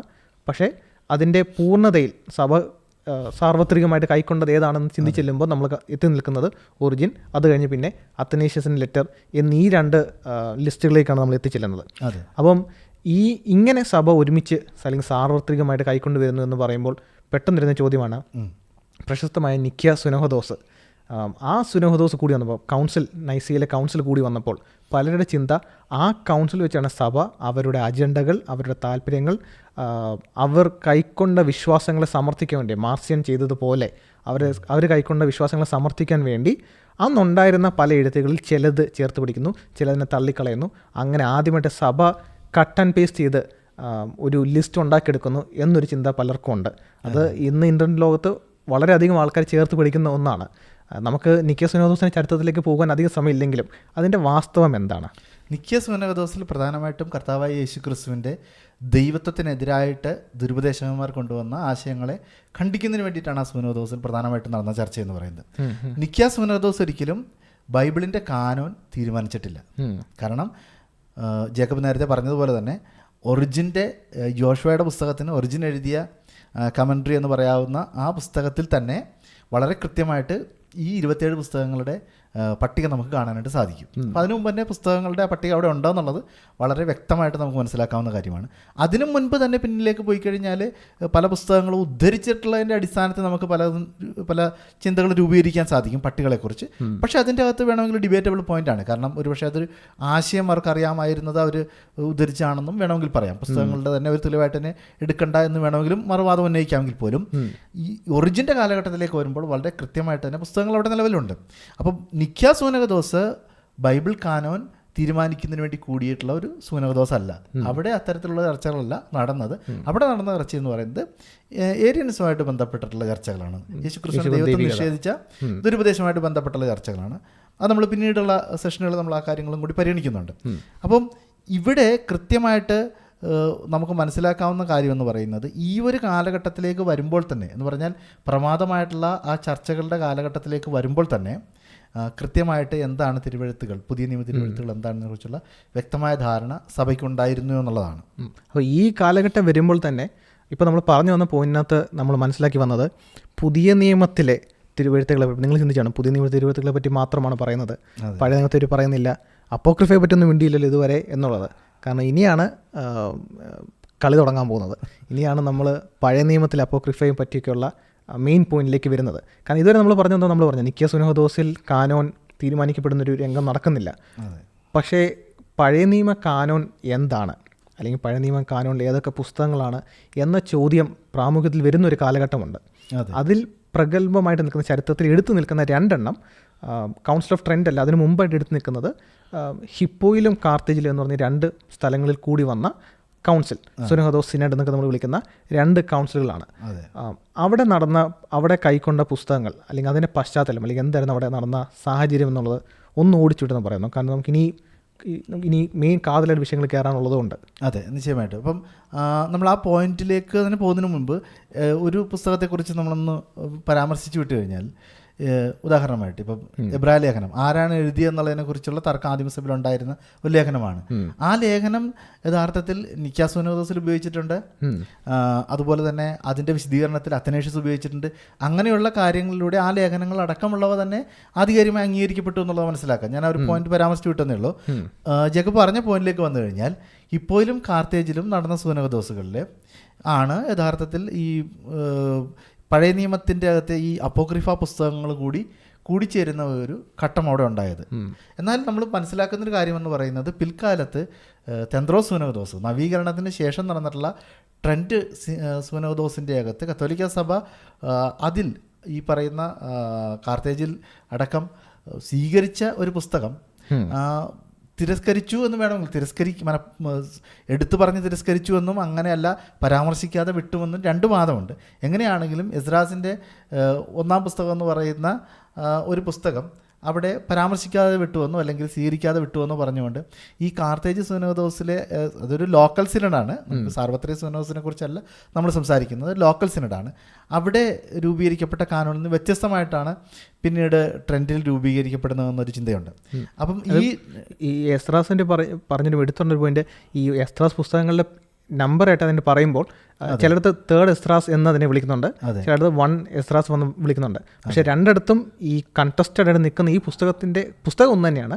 പക്ഷേ ഈ പഴയ നിയമ യഹൂദന്മാർക്ക് അല്ലെ പഴയ നിയമ പുസ്തകത്തിനകത്ത് എസ്രാ നെഹമ്യ ഉണ്ടായിരുന്നത് ചേർത്ത് വിളിക്കുന്നതും നമ്പറിട്ട് സെപ്പറേറ്റ് ചെയ്ത് വിളിക്കുന്നതും, പിന്നെ 2 എസ്രാസ് എന്ന് പറഞ്ഞ പുസ്തകങ്ങളോട് വന്നുകൊണ്ടാണ് ഈ നമ്പറിനകത്ത് 3 1 എന്നൊക്കെ മാറി മാറി വിളിക്കുന്ന രംഗം വരുന്നത്. അത് ദിനേശ പറഞ്ഞ പോലെ തന്നെ ട്രെൻഡിൽ കൂടിയ കൗൺസിൽ ഈ 3 എസ്രാസിനെ തിരസ്കരിക്കുന്ന, കാനോന്റെ ഭാഗമല്ലാതെ മാറ്റി നിർത്തുന്ന ഒരു രംഗം സംഭവിക്കുന്നുണ്ട്. പക്ഷേ അവിടെയാണ് ഈ കാർത്തേജും ഹിപ്പോയും ഈ ഒരു ഡിസ്കഷന് വളരെ അല്ലെങ്കിൽ പ്രസക്തി ആർജിച്ച് വരുന്നത്. കാരണം ഈ പഴയ നിയമ പുസ്തകത്തിൻ്റെ കാനോനെ പറ്റിയുള്ള ഒരു ഡിസ്കഷൻ വരുമ്പോൾ റോമൻ കത്തോലിക് മത വിശ്വാസികൾ പറയും, ഹിപ്പോയിലും കാർത്തേജിലും, അതായത് പ്രൊട്ടസ്റ്റന്റ് വിശ്വാസം വരുന്നതിന് മുൻപ് അഗസ്റ്റിൻ നിന്ന കാലഘട്ടത്തിൽ തന്നെ ഹിപ്പോയിലും കാർത്തേജിലും ഈ പുസ്തകങ്ങളെ ചേർത്ത് പിടിച്ചതാണ്. അപ്പോക്രിഫ, നിങ്ങൾ അപ്പോക്രിഫ എന്ന് പറഞ്ഞ് മാറ്റി നിർത്തുന്ന പുസ്തകങ്ങളെ ചേർത്ത് പിടിച്ചതാണ്, അതാണ് ഞങ്ങളും കൈക്കൊള്ളുന്നത്, പാരമ്പര്യമായിട്ട് സഭ കൈക്കൊണ്ട പുസ്തകങ്ങളാണ് എന്ന പോയിന്റ് പറയാൻ വേണ്ടിയാണ് ഹിപ്പോയും കാർത്തേജും ഉദ്ധരിക്കുന്നത്. പക്ഷേ അവിടെ ഇപ്പോൾ പറഞ്ഞ പോലെ തന്നെ എസ്രാസ് 3 എന്ന പുസ്തകത്തെ കാർത്തേജ് കൈക്കൊള്ളുന്നു, പക്ഷേ കൗൺസിൽ ഓഫ് ട്രെൻറ്റ് അതിനെ കൈക്കൊള്ളുന്നില്ല. ആ കാനോൻ, ട്രെൻഡിലെ കൗൺസിലിലെ കാനോനെ കൈക്കൊള്ളാത്തവരെല്ലാം ശപിക്കപ്പെട്ട് സഭയിൽ നിന്ന് പുറത്താക്കപ്പെട്ടിരിക്കുന്നു എന്നൊരു ഡിഗ്രി കൗൺസിൽ ഓഫ് ട്രെൻറ്റ് പുറപ്പെടുവിക്കുന്നുണ്ട്. അപ്പോൾ ആ ഡിഗ്രി മുറുകെ പിടിക്കുകയാണെങ്കിൽ കാർത്തേജിൽ കൂടി വന്ന ക്രൈസ്തവരെല്ലാം പുറത്താക്കപ്പെട്ടിരിക്കും. കാരണം അവർ ട്രെൻഡ് തള്ളിക്കളഞ്ഞ പുസ്തകത്തെ കൈക്കൊള്ളുന്നു, അതിന് വിഭിന്നമായിട്ടുള്ള കാനോൻ കൈക്കൊള്ളുന്നു. അത് മാത്രമല്ല, ഈ കാർത്തേജിലെ കൗൺസിൽ കൂടി വരുമ്പോൾ അവിടെ ഈ പുസ്തകത്തിനൊക്കെ സ്വാധീനം അല്ലെങ്കിൽ ഉൾപ്പെടുത്താനുള്ള സ്വാധീനം ചെലുത്തുന്ന അഗസ്റ്റിനാണ്. അപ്പോൾ അഗസ്റ്റിനും കൗൺസിൽ ഓഫ് ട്രെൻഡ് പ്രകാരം പുറത്താക്കപ്പെട്ടിരിക്കുന്നു. അപ്പം അത് വളരെ യുണീക്ക് ആയിട്ടുള്ള പോയിന്റാണ്. അപ്പോൾ അവിടെ തന്നെ എടുത്തു വരുന്ന ഒരു സംഭവം ഞാൻ അഗസ്റ്റിൻ എസ്രാസ് യേശുവിനെ പറ്റിയാണ് പ്രവചിക്കുന്നതൊക്കെ തന്നെ വളരെ ആഴമായിട്ട് അഗസ്റ്റിൻ തെറ്റിദ്ധാരണ ഉണ്ടായിരുന്നു നമുക്ക് വേണമെങ്കിൽ പറയാം. അപ്പം അതിൻ്റെ പശ്ചാത്തലത്തിലാണ് ഹിപ്പോയും കാർത്തേജും പ്രസക്തമായിട്ട് നിൽക്കുന്ന പോയിന്റ് വരുന്നത്. അതെ, കാരണം ഈ അഗസ്റ്റിൻ്റെ ആ ഒരു ചിന്തകളാണ് യഥാർത്ഥത്തിൽ അഗസ്റ്റിൻ്റെ ഒരു സ്വാധീനം തന്നെയാണ് സ്വാഭാവികമായിട്ടും ഈ അപ്പോക്രിഫ പുസ്തകങ്ങൾ അംഗീകരിക്കുന്നതിനുള്ള ഒരു പ്രധാനപ്പെട്ട ഒരു കാരണമായിട്ട് വന്നത്. ഈ അഗസ്റ്റിൻ്റെ ഒരു സ്വാധീനം എന്ന് പറയുമ്പോൾ നമ്മൾ അവിടെ മനസ്സിലാക്കേണ്ട കാര്യം, ഇതേ അഗസ്റ്റിൻ തന്നെ നമ്മൾ പിന്നീട് കാണുന്നത് ഹാനോക്കിൻ്റെ പുസ്തകത്തെക്കുറിച്ചുള്ളൊരു ചിന്ത വരുന്നുണ്ട്. നമുക്കത് യൂദയുടെ ലേഖനത്തിൽ കാണാം. അതെ, ഈ ഘട്ടത്തിൽ തന്നെ അത് പറഞ്ഞ് പരാമർശിച്ച് പോകാവുന്ന ഒരു പോയിന്റ് ആണല്ലോ. അവിടെ കാണുന്നത് പറയുന്നത് ഹാനോക്കിന്റെ പുസ്തകം യൂദയുടെ ലേഖനത്തിൽ ഉദ്ധരിച്ചിട്ടുണ്ട്. അപ്പം അങ്ങനെയാണെങ്കിൽ ഹാനോക്കിന്റെ പുസ്തകം അംഗീകരിക്കാമോ എന്നൊരു ചോദ്യം അഗസ്റ്റിന് മുമ്പിലേക്ക് വരുമ്പോൾ അവിടെ അഗസ്റ്റിൻ തീരുമാനമെടുക്കുന്നത് ഹാനോക്കിന്റെ പുസ്തകം അംഗീകരിക്കേണ്ടതില്ല, കാരണം അത് യഹൂദന്മാർ അംഗീകരിച്ചിട്ടില്ല അവരുടെ തിരുവെഴുത്തുകളായിട്ട്. അപ്പോൾ അവിടെ അഗസ്റ്റിൻ വളരെ കൃത്യമായിട്ടുള്ള ഒരു എന്താ പറയുക, ഒരു മാനദണ്ഡം അവിടെ പറഞ്ഞു. പക്ഷേ ആ മാനദണ്ഡം തന്നെ പ്രയോഗിച്ചു കഴിഞ്ഞാൽ അപ്പോക്രിഫ പുസ്തകങ്ങൾ നമ്മൾ തള്ളിക്കളയേണ്ടി വരുമെന്നുള്ളത് വളരെ സ്വാഭാവികമായിട്ട് മനസ്സിലാക്കാനായിട്ട് സാധിക്കും. അതെന്തുകൊണ്ടാണ് എന്ന് ചോദിച്ചാൽ തിരുവെഴുത്തിൽ തന്നെ, പുതിയ നിയമത്തിൽ തന്നെ അപ്പോസ്തലനായ പൗലോസ് പഠിപ്പിക്കുന്നുണ്ട്, തിരുവെഴുത്തുകൾ അല്ല ദൈവത്തിൻ്റെ അരുളപ്പാടുകൾ യഹൂദനെയാണ് ഭരമേൽപ്പിച്ചതെന്നുള്ള കാര്യം റോമാലേഖനത്തിൽ വളരെ വ്യക്തമായിട്ട് അപ്പോസ്തലനായ പൗലോസ് പറയുന്നുണ്ട്. അപ്പം അവിടെ വളരെ കൃത്യമായിട്ട് നമുക്ക് മനസ്സിലാക്കാൻ സാധിക്കും ഈ തിരുവെഴുത്തുകൾ ദൈവം ഭരമേൽപ്പിച്ചത് യഹൂദനെയാണ്. റോമാലേഖനം 3-ാം അധ്യായം 1-2 വാക്യങ്ങൾ അവിടെ നമ്മൾ കാണുന്നത് ഇങ്ങനെയാണ്: എന്നാൽ യഹൂദന് എന്ത് വിശേഷത, അല്ല പരിച്ഛേദനയാൽ എന്ത് പ്രയോജനം? സകല വിധത്തിലും വളരെ ഉണ്ട്. ഒന്നാമത് ദൈവത്തിൻ്റെ അരുളപ്പാടുകൾ അവരുടെ പക്കൽ സമർപ്പിച്ചിരിക്കുന്നത് തന്നെ. ഇതുപോലെ തന്നെ എബ്രായ ലേഖനത്തിൽ നമ്മൾ കാണുന്നുണ്ട്, ദൈവം പണ്ട് ഭാഗമായിട്ടും വിവിധമായിട്ടും പ്രവാചകന്മാർ മുഖാന്തരം പിതാക്കന്മാരോട് അരുളി ചെയ്തിട്ട് ഈ അന്ത്യകാലത്ത് പുത്രൻ മുഖാന്തരം നമ്മോട് അരുളി ചെയ്തിരിക്കുന്നു. അവനെ താൻ സകലത്തിനും അവകാശിയാക്കി വെച്ചു, അവൻ മുഖാന്തരം ലോകത്തെയും ഉണ്ടാക്കി. അപ്പോൾ പഴയ നിയമ രചനകൾ അത് തിരുവെഴുത്തുകളായിട്ട് പിതാക്കന്മാർ മുഖാന്തരം നമ്മോട് സംസാരിച്ചു എന്ന് പറയുമ്പോൾ യഹൂദന്മാരെ കുറിച്ചാണ് പറയുന്നത് എബ്രായ ലേഖനത്തിൽ. അതുപോലെ തന്നെ റോമാലേഖനത്തിൽ നമ്മൾ കാണുകയാണ് ദൈവത്തിൻ്റെ അരുളപ്പാടുകൾ അവരുടെ പക്കൽ ഭരമേൽപ്പിച്ചിരിക്കുന്നു എന്നാണ്, സമർപ്പിച്ചിരിക്കുന്നു എന്നാണ്. എന്ന് പറഞ്ഞാൽ സുവിശേഷം എൻ്റെ പക്കൽ ഭരമേൽപ്പിച്ചിരിക്കുന്നു എന്ന് അപ്പോസ്തലനായ പൗലോസ് തന്നെക്കുറിച്ച് പറഞ്ഞതുപോലെ തന്നെയാണ് ആ ദൈവത്തിൻ്റെ അരുളപ്പാടുകൾ അവരുടെ പക്കൽ ഭരമേൽപ്പിച്ചിരിക്കുന്നു എന്ന് പറയുന്നത്. അപ്പം അങ്ങനെയാണെങ്കിൽ ഏതാണ് പഴയ നിയമ തിരുവെഴുത്തുകൾ എന്ന് ഒരു അന്വേഷണം നമ്മൾ നടത്തുന്നുണ്ടെങ്കിൽ അത് ആരോടാണ് നമ്മൾ ചോദിക്കേണ്ടത്? യഹൂദന്മാരോട്. കാരണം എന്താണ്? അപ്പോസ്തലനാണ് സാക്ഷ്യപ്പെടുത്തിയിരിക്കുന്നത് പഴയ നിയമ തിരുവെഴുത്തുകൾ ദൈവത്തിൻ്റെ ആ അരുളപ്പാടുകൾ അവിടെ ഭരമേൽപ്പിച്ചിരിക്കുന്നത് യഹൂദൻ്റെ പക്കലാണ്. അപ്പോൾ നമ്മൾ ആരോടാണ് ചോദിക്കേണ്ടത്? നിശ്ചയമായിട്ട് അഗസ്റ്റിൻ ഹാനോക്കിൻ്റെ പുസ്തകത്തിൻ്റെ കാര്യത്തിൽ എടുത്ത നിലപാട് പോലെ തന്നെ നമ്മൾ ചോദിക്കേണ്ടത് യഹൂദനോടാണ്. യഹൂദൻ അംഗീകരിക്കുന്ന പുസ്തകങ്ങൾ ഏതൊക്കെയാണെന്നുള്ളത് തന്നെയാണ് വളരെ കൃത്യമായിട്ടുള്ള പഴയ നിയമ പുസ്തകങ്ങൾ ഏതൊക്കെയാണെന്നുള്ളതിൻ്റെ അടിസ്ഥാനമായിട്ട് നാം പരിഗണിക്കേണ്ടത്. അത് നമ്മുടെ എന്തെങ്കിലും വ്യക്തിപരമായ തീരുമാനമോ നമ്മുടെ എന്തെങ്കിലും ആശയമോ അല്ല. പുതിയ നിയമ തിരുവെഴുത്തിൽ അപ്പോസ്തലനായ പൗലോസ് തന്നെ വളരെ അസന്നിഗ്ധമായിട്ട് പ്രഖ്യാപിക്കുന്ന ഒരു ചിന്തയുടെ അടിസ്ഥാനത്തിലാണ് പഴയ നിയമ കാനോനെ കുറിച്ച് നമ്മൾ ചർച്ച ചെയ്യുന്നത്. സ്വാഭാവികമായിട്ടും നമുക്ക് അതിനുള്ള തെളിവുകളിലേക്കാണ് ഇനി പോകേണ്ടത്. അപ്പം യഹൂദന്മാരുടെ എഴുത്തുകളിൽ എന്താണ് നമ്മൾ കാണുന്നത്? ഈ പഴയ നിയമ കാനോനെ പറ്റി യോസീഫസും മറ്റുമൊക്കെ പരാമർശങ്ങൾ വരുന്നുണ്ടല്ലോ. അപ്പം അവരുടെ വീക്ഷണത്തിൽ ഈ അപ്പോക്രിഫ പുസ്തകങ്ങളെ സിറാക്ക്, ബാവപത്ര എന്നീ പറഞ്ഞ എഴുത്തുകളിനകത്തൊക്കെ എങ്ങനെയാണ് അവരതിനെ നോക്കിക്കാണുന്നത്? അതിൻ്റെ ഒരു നമുക്ക് ഇത്തരം വിഷയങ്ങളെ സംബന്ധിച്ചിടത്തോളം ധാരാളം തെളിവുകളുണ്ട്. നമുക്കത് മുഴുവനിലേക്കും പോകാൻ സമയമില്ലാത്തതുകൊണ്ട് ആ യഹൂദന്മാരുടെ കാനോൻ എന്ന് പറയുന്ന ആ ഒരു പോയിന്റ് ഒന്ന് സ്ട്രെസ് ചെയ്യാൻ വേണ്ടിയിട്ട് നമുക്ക് 3 രചനകൾ പരിഗണിക്കാം. ഒന്ന് സിറാക്കിൻ്റെ പുസ്തകം, മറ്റൊന്ന് ജോസീഫസിൻ്റെ രചനകൾ, അടുത്തത് ബാവപത്ര എന്ന് പറയുന്ന തൽമൂദ്. ഇത് 3 നമുക്കൊന്ന് പരിഗണിച്ച് കഴിയുമ്പോൾ നമുക്ക് ഏകദേശം ഒരു ചിത്രം വ്യക്തമാകും ഏതൊക്കെ പുസ്തകങ്ങളാണ് അവർ അംഗീകരിച്ചിരുന്നെന്നുള്ളത്.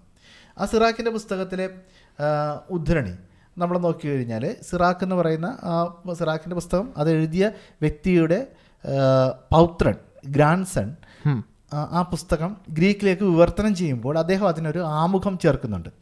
ആ ആമുഖത്തിലാണ് കൃത്യമായിട്ട് ഏതൊക്കെയാണ് യഹൂദന്മാരുടെ അംഗീകരിക്കപ്പെട്ടിരുന്ന തിരുവെഴുത്തുകൾ എന്നതിനെക്കുറിച്ചുള്ള ചിന്ത അദ്ദേഹം വ്യക്തമായിട്ട് പരാമർശിക്കുന്നത്. അവിടെ അദ്ദേഹം പറയുന്ന ഭാഗം നമുക്കൊന്ന് വേഗത്തിലൊന്ന് വായിച്ചു പോയി കഴിഞ്ഞാൽ കുറച്ച് നമുക്ക് എളുപ്പത്തിൽ കാര്യങ്ങൾ മനസ്സിലാക്കാൻ സാധിക്കും. സിറാക്കിനകത്ത് നമ്മൾ കാണുന്നത് many great teachings have been given to us through the law and the prophets and the other writings that followed them, and for these we should praise Israel for instruction and wisdom.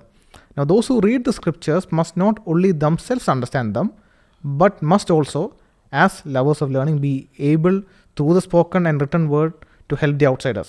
So my grandfather Jesus, who had long devoted himself to the reading of the law and the prophets and the other books of our ancestors, and had acquired considerable proficiency in them, was himself also led to write something pertaining to instruction and wisdom, so that by becoming familiar also with his book, those who love learning might make even greater progress in living according to the law.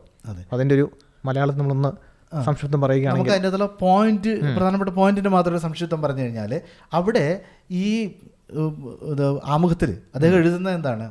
Many great teachings have been given to us through the law, prophets and other writings.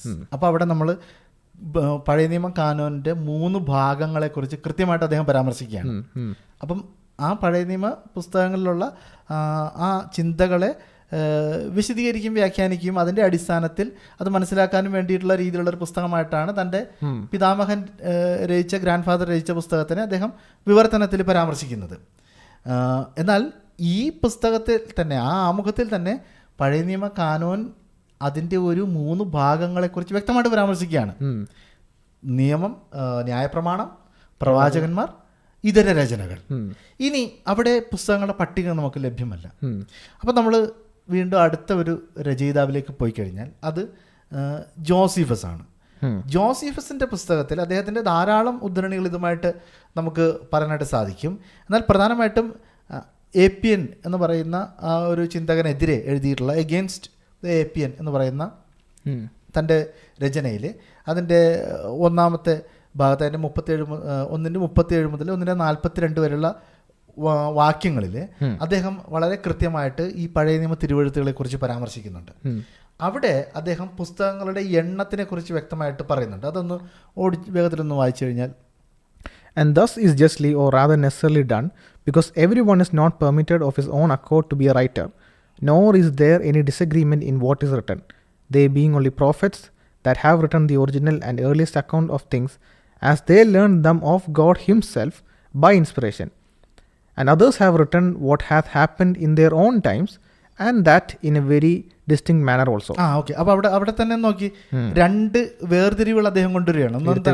ദൈവത്താൽ ദൈവശ്വാസീയമായ രീതിയിൽ പ്രവാചകന്മാരെ രചിക്കപ്പെട്ടിട്ടുള്ളതും പിന്നെ വേറെ ചില ആളുകൾ വേറെ സംഭവങ്ങൾ എഴുതിയിട്ടുണ്ട്.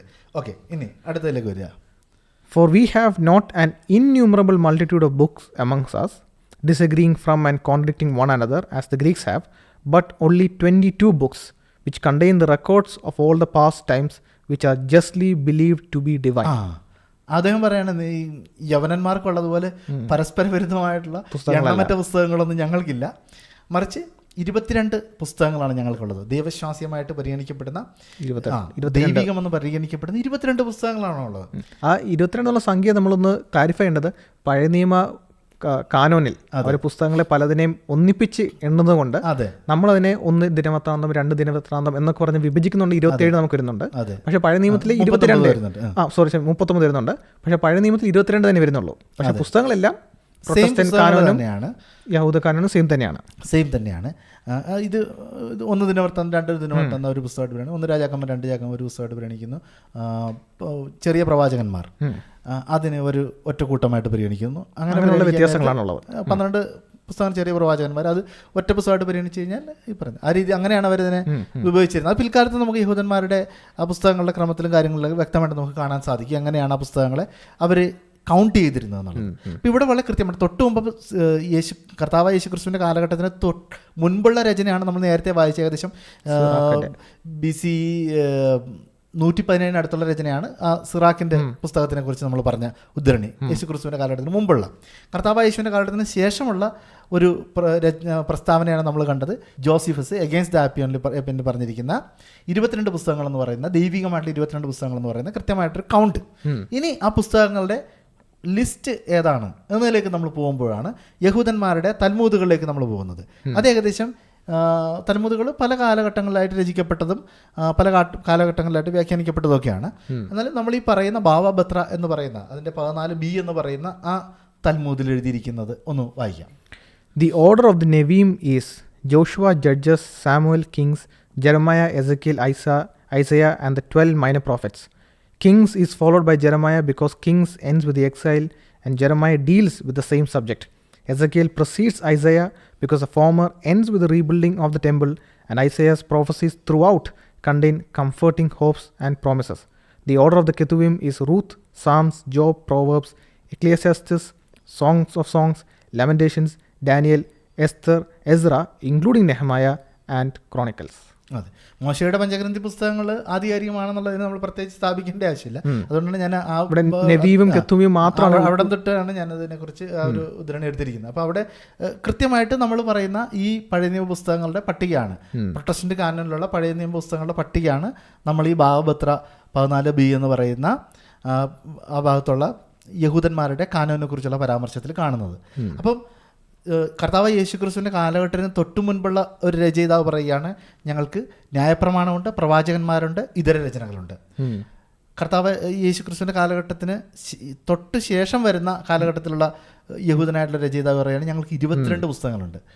അതിന് കുറച്ച് മുന്നോട്ട് പോയി കഴിയുമ്പോൾ ഏകദേശം AD 200-നടുത്ത് യഹൂദന്മാരുടെ തൽമൂദുകളിലെ ആ പുസ്തകങ്ങളുടെ പട്ടിക നമുക്ക് ലഭിക്കുകയാണ്. അപ്പോൾ അത് വളരെ വ്യക്തമാണ് ഏതൊക്കെ പുസ്തകങ്ങളാണ് യഹൂദന്മാർ അംഗീകരിച്ചിരുന്നത് എന്നുള്ളത്. അപ്പോൾ കർത്താവായി അപ്പോസ്തലനായ പൗലോസിൻ്റെ ആധികാരികമായ പ്രസ്താവന, ദൈവത്തിൻ്റെ അരുളപ്പാടുകൾ അവരുടെ പക്കൽ ഭരമേൽപ്പിച്ചിരിക്കുന്നു എന്നുള്ള ആ പ്രസ്താവനയുടെ അടിസ്ഥാനത്തിൽ എന്താണ് യഹൂദനെ ഭരമേൽപ്പിച്ചതെന്ന് പരിശോധിക്കുമ്പോൾ പ്രൊട്ടസ്റ്റന്റ് കാനോനിലുള്ള 39 പുസ്തകങ്ങളെക്കുറിച്ചാണ് നമ്മൾ കാണുന്നത്. അതുകൊണ്ടാണ് 39 പുസ്തകങ്ങൾ മാത്രം നമ്മൾ അംഗീകരിക്കുന്നതിൻ്റെ ആധികാരികമായിട്ടുള്ള അടിസ്ഥാനം എന്ന് പറയുന്നത്. ഇവിടെ ഈ പട്ടിക പറഞ്ഞു വരുമ്പോൾ തന്നെ ചേർത്ത് പറയുന്ന ഒരു പോയിന്റ് ഉണ്ട്. കർത്താവ് കാനോനെ, പഴയ നിയമ കാനോനെ എങ്ങനെയാണ് നോക്കി കണ്ടത് എന്നുള്ളത്. കർത്താവ് കാനോനെ പറ്റി ഇൻഡയറക്റ്റ് റെഫറൻസ് എന്ന പോയിന്റ് ഉണ്ട്. ഹാബേലിന്റെ രക്തം മുതൽ സെഖറിയാവിന്റെ രക്തം വരെ എന്നുള്ളത്. അപ്പോൾ നമ്മൾ പെട്ടെന്ന് ചിന്തിക്കും അതെങ്ങനെയാണ് കാനോനെ പരാമർശിക്കുന്നത് ചിന്തിക്കും. ഈ പഴയ നിയമത്തിൽ ഇപ്പം ഞാൻ വായിച്ച ഓർഡർ പ്രകാരം നോക്കുമ്പോഴാണ് മനസ്സിലാവുന്നത് ഹാബേലിന്റെ രക്തം അല്ലെങ്കിൽ ഹാബേലിനെ പറ്റി പരാമർശിക്കുന്നത് പഴയ നിയമ യഹൂദന്മാരുടെ കാനോനിലെ ആദ്യ പുസ്തകം ജനസിസിലുള്ളതാണ്. ഈ സെഖറിയാവിൻ്റെ രക്തത്തെ പറ്റിയുള്ള പരാമർശം കാണുന്നത് യഹൂദന്മാരുടെ ചിട്ടപ്പെടുന്ന രീതി അനുസരിച്ച് ദിനവൃത്താന്തങ്ങളിൽ ക്രോണിക്കിൾസിലാണ് ഈ സെഖറിയാവിനെ പറ്റിയുള്ള മാട്ടിടത്തെ പറ്റിയുള്ള പരാമർശം വരുന്നത്. അതായത് ഇപ്പോൾ നമ്മൾ ഇന്നൊരു ക്രൈസ്തവൻ നിന്നിട്ട് തോട്ടം നഷ്ടപ്പെട്ടത് മുതൽ തോട്ടം വീണ്ടെടുത്തത് വരെ എന്ന് പറയുമ്പോൾ പെട്ടെന്ന് നമുക്ക് മനസ്സിലാവും അത് ഉൽപ്പത്തി, വെളിപ്പാട് എന്നുള്ള ആ പുസ്തകങ്ങളെ ആ ഒരു സ്ട്രെച്ചിനെ പറ്റിയാണ് പറയുന്നത്. അപ്പോൾ യഹൂദനെ കേൾക്കുമ്പോൾ പെട്ടെന്ന് മനസ്സിലാവും താൻ എന്തിനെ പറ്റിയാണ് പറയുന്നത്. പഴയ നിയമ കാനോൻ ആദ്യ പുസ്തകം മുതൽ അവസാന പുസ്തകം വരെ യഹൂദന്മാർ കൈക്കൊണ്ട പുസ്തകങ്ങളെ പറ്റി ആ കാനോൻ ക്ലോസ് ചെയ്യപ്പെട്ടിരിക്കുന്നു എന്ന രീതിയിൽ കർത്താവ് തന്നെ പറഞ്ഞത് ഒരു ഇൻഡയറക്റ്റ് നമ്മൾ എവിഡൻസ് കാണുന്നുണ്ട്. ഇനി നമ്മൾ കാനോനെ പറ്റി പറഞ്ഞു വരുമ്പോൾ പഴയ നിയമത്തിൽ നമുക്ക് ഇഷ്ടംപോലെ പോയിന്റ് കവർ ചെയ്യുന്നുണ്ട്. പക്ഷേ എടുത്തു പറയേണ്ട ഒരു സംഭവമാണ് സെപ്റ്റ്വജന്റ്, പഴയ നിയമ ഗ്രന്ഥങ്ങളുടെ ഗ്രീക്ക് തർജിമ. അപ്പോൾ അത് വളരെ കോൺട്രവേഴ്സ്യൽ ആയിട്ടുള്ളൊരു സംഭവമാണ്.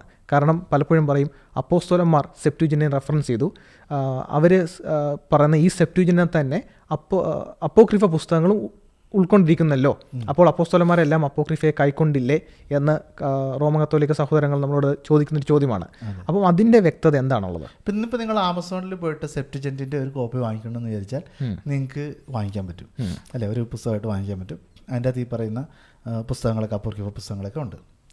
അപ്പം സ്വാഭാവികമായിട്ട് അപ്പോസ്തലന്മാരുടെ രചനകൾ നടന്നത് ഗ്രീക്കിലാണ്. അവർ ഗ്രീക്ക് രചനകളാണ് ഉദ്ധരിച്ചത്. അപ്പം ഇത് വലിയൊരു തെറ്റിദ്ധാരണയ്ക്കിടയാക്കിയിട്ടുണ്ട്. ആളുകൾ ചിന്തിക്കുന്നത് ഈ സെപ്റ്റ്വജന്റ് എന്ന് പറയുന്നൊരു ബൈബിൾ അപ്പോസ്തലന്മാരുടെ കാലഘട്ടത്തിൽ സെപ്റ്റ്വജന്റ് സപ്തതി വിവർത്തനങ്ങൾ എന്ന് പറയുന്നൊരു ബൈബിൾ ഉണ്ടായിരുന്നു എന്നൊരു ചിന്തയാണ് പല ആളുകൾക്കും ഉള്ളത്. ഒരു തിട്ടപ്പെടുത്തിയ പുസ്തകം ഇന്ന് വാങ്ങിക്കാൻ കിട്ടുന്ന പോലെ ഒരു പുസ്തകം ഉണ്ടെന്നൊരു തെറ്റിദ്ധാരണ. ഇപ്പം നമ്മളിപ്പം അങ്ങനെ ഒരു പുസ്തകമായിട്ട് അതുണ്ടെങ്കിൽ ഇപ്പം പ്രൊട്ടസ്റ്റന്റ് ബൈബിളിനെ കുറിച്ച് പറയുമ്പോൾ ബൈബിൾ എന്ന് പറഞ്ഞു കഴിഞ്ഞാൽ അതിൻ്റെ അകത്ത് എത്ര പുസ്തകങ്ങളുണ്ടെന്നുള്ള വ്യക്തമായിട്ട് നമുക്കറിയാമല്ലോ. അപ്പോൾ പ്രൊട്ടസ്റ്റന്റ് ബൈബിൾ എന്ന് പറഞ്ഞു കഴിഞ്ഞാൽ അതിൻ്റെ അകത്തു നിന്നുള്ള ഒരു ഭാഗത്ത് നിന്ന് ഉദ്ധരിച്ചു കഴിഞ്ഞാൽ ആ മുഴുവൻ ബൈബിളിൻ്റെയും ആധികാരികത അംഗീകരിക്കുന്ന വ്യക്തിയാണ് എന്നുള്ളത് നമുക്ക് പൊതുവിൽ മനസ്സിലാക്കാം. Indirect clue. അപ്പോൾ ഇതുപോലെയാണ് ആളുകൾ തെറ്റിദ്ധരിച്ചിരിക്കുന്ന സപ്തതി വിവർത്തനങ്ങൾ എന്ന് പറയുന്നൊരു ബൈബിൾ അന്നുണ്ടായിരുന്നു. ആ ബൈബിൾ അവർ തുറന്നു നോക്കി അതിൻ്റെ അകത്തു നിന്നുള്ള കൊട്ടേഷൻസ് എടുത്ത് ഉദ്ധരിച്ചു എന്നുള്ളതാണ് തെറ്റിദ്ധാരണ. യഥാർത്ഥത്തിൽ അങ്ങനെയല്ല. കാരണം ഈ സപ്തതി വിവർത്തനങ്ങളെന്ന് പറയുന്നത് തന്നെ അത് വളരെ സങ്കീർണമാണ്. അതിൻ്റെ വിശദീകരണങ്ങൾ കൂടുതൽ വിശദീകരണങ്ങൾക്ക് പോയി കഴിഞ്ഞാൽ പല കാലഘട്ടങ്ങളിൽ പല വ്യക്തികളായിട്ട് പല സന്ദർഭങ്ങളിൽ വിവർത്തനം ചെയ്ത പുസ്തകങ്ങൾ, അതായത് എബ്രായ തിരുവെഴുത്തുകൾ, എബ്രായ ഭാഷ രചിക്കപ്പെട്ടിരുന്ന തിരുവെഴുത്തുകൾ പല കാലഘട്ടങ്ങളിൽ പല വ്യക്തികൾ പല നിലകളിൽ പല തരത്തിലുള്ള കൃത്യതയോടുകൂടി ഗ്രീക്കിലേക്ക് വിവർത്തനം ചെയ്ത ധാരാളം ഗ്രന്ഥങ്ങൾ അന്നുണ്ടായിരുന്നു. അത് നമ്മൾ ഇന്ന് കാണുന്നത് പോലെ ഒരു എല്ലാം കൂടി ചേർത്ത് വെച്ചൊരു ബൈബിൾ എന്ന രീതിയിലല്ല.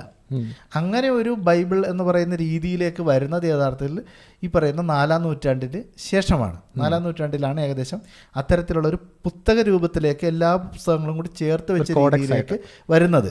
അപ്പോൾ ഗ്രീക്ക് പുസ്തകങ്ങൾ, അപ്പോൾ അതിൻ്റെ അകത്ത് ഈ പറയുന്ന രചനകളെല്ലാം ഉണ്ട്. പക്ഷേ അപ്പോസ്തലന്മാരുടെ കാലഘട്ടത്തിൽ അങ്ങനെ ഒരു പുസ്തകം ഇല്ല.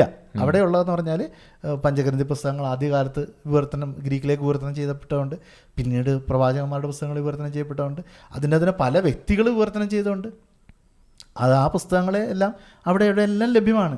അപ്പോൾ അതിൻ്റെ അകത്ത് എവിടെ നിന്നെങ്കിലും ഒരു ഉദ്ധരണി വന്നു എന്ന് പറഞ്ഞാൽ അതിൻ്റെ അർത്ഥം പഞ്ചഗ്രന്ഥി പുസ്തകങ്ങളും അതിൻ്റെ അകത്ത് ഉൾപ്പെട്ടിരിക്കുന്ന അപ്പോക്രിഫ അപ്പോസ്തലന്മാർ അംഗീകരിച്ചു എന്നുള്ളൊരു ചിന്ത വരുന്നില്ല.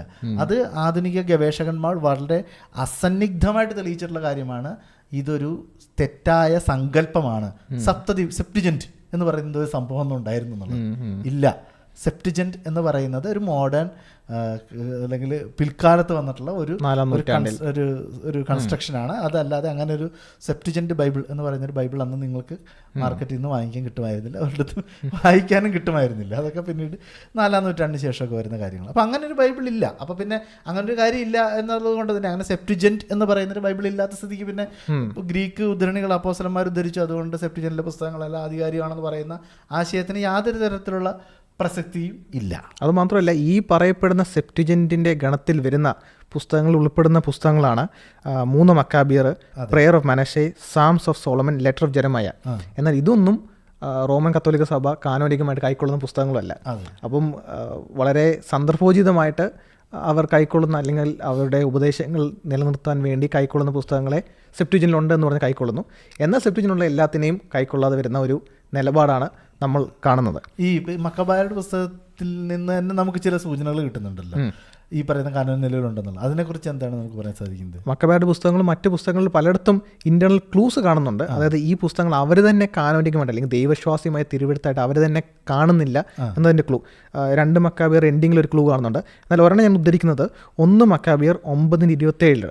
അവിടെ ഇങ്ങനെയാണ് പറഞ്ഞത്, since the prophet cease to appear to them. അപ്പോൾ ഒരു കാലഘട്ടത്തെ പറഞ്ഞു വന്നിട്ട് പറയാണ് പ്രവാചകന്മാരുടെ കാലത്തിന് ശേഷം. അപ്പോൾ ഇൻഡയറക്റ്റായിട്ട് തങ്ങൾ എഴുതുന്നത് പ്രവാചക ശബ്ദമല്ല അല്ലെങ്കിൽ ദൈവത്തിൽ നിന്നുള്ളൊരു ശബ്ദമല്ല എന്നൊരു അണ്ടർസ്റ്റാൻഡിങ്ങിലാണ് ഇൻഡയറക്ട്ലി മക്കാബിയരുടെ പുസ്തകത്തിനകത്തൊക്കെ കാണുന്നത്. അപ്പോൾ അങ്ങനെ അപ്പോക്രിഫ പുസ്തകങ്ങളിൽ പലയിടത്തും ഇങ്ങനെയുള്ള ഇൻറ്റേർണൽ ക്ലൂസ് കാണുന്നുണ്ട്.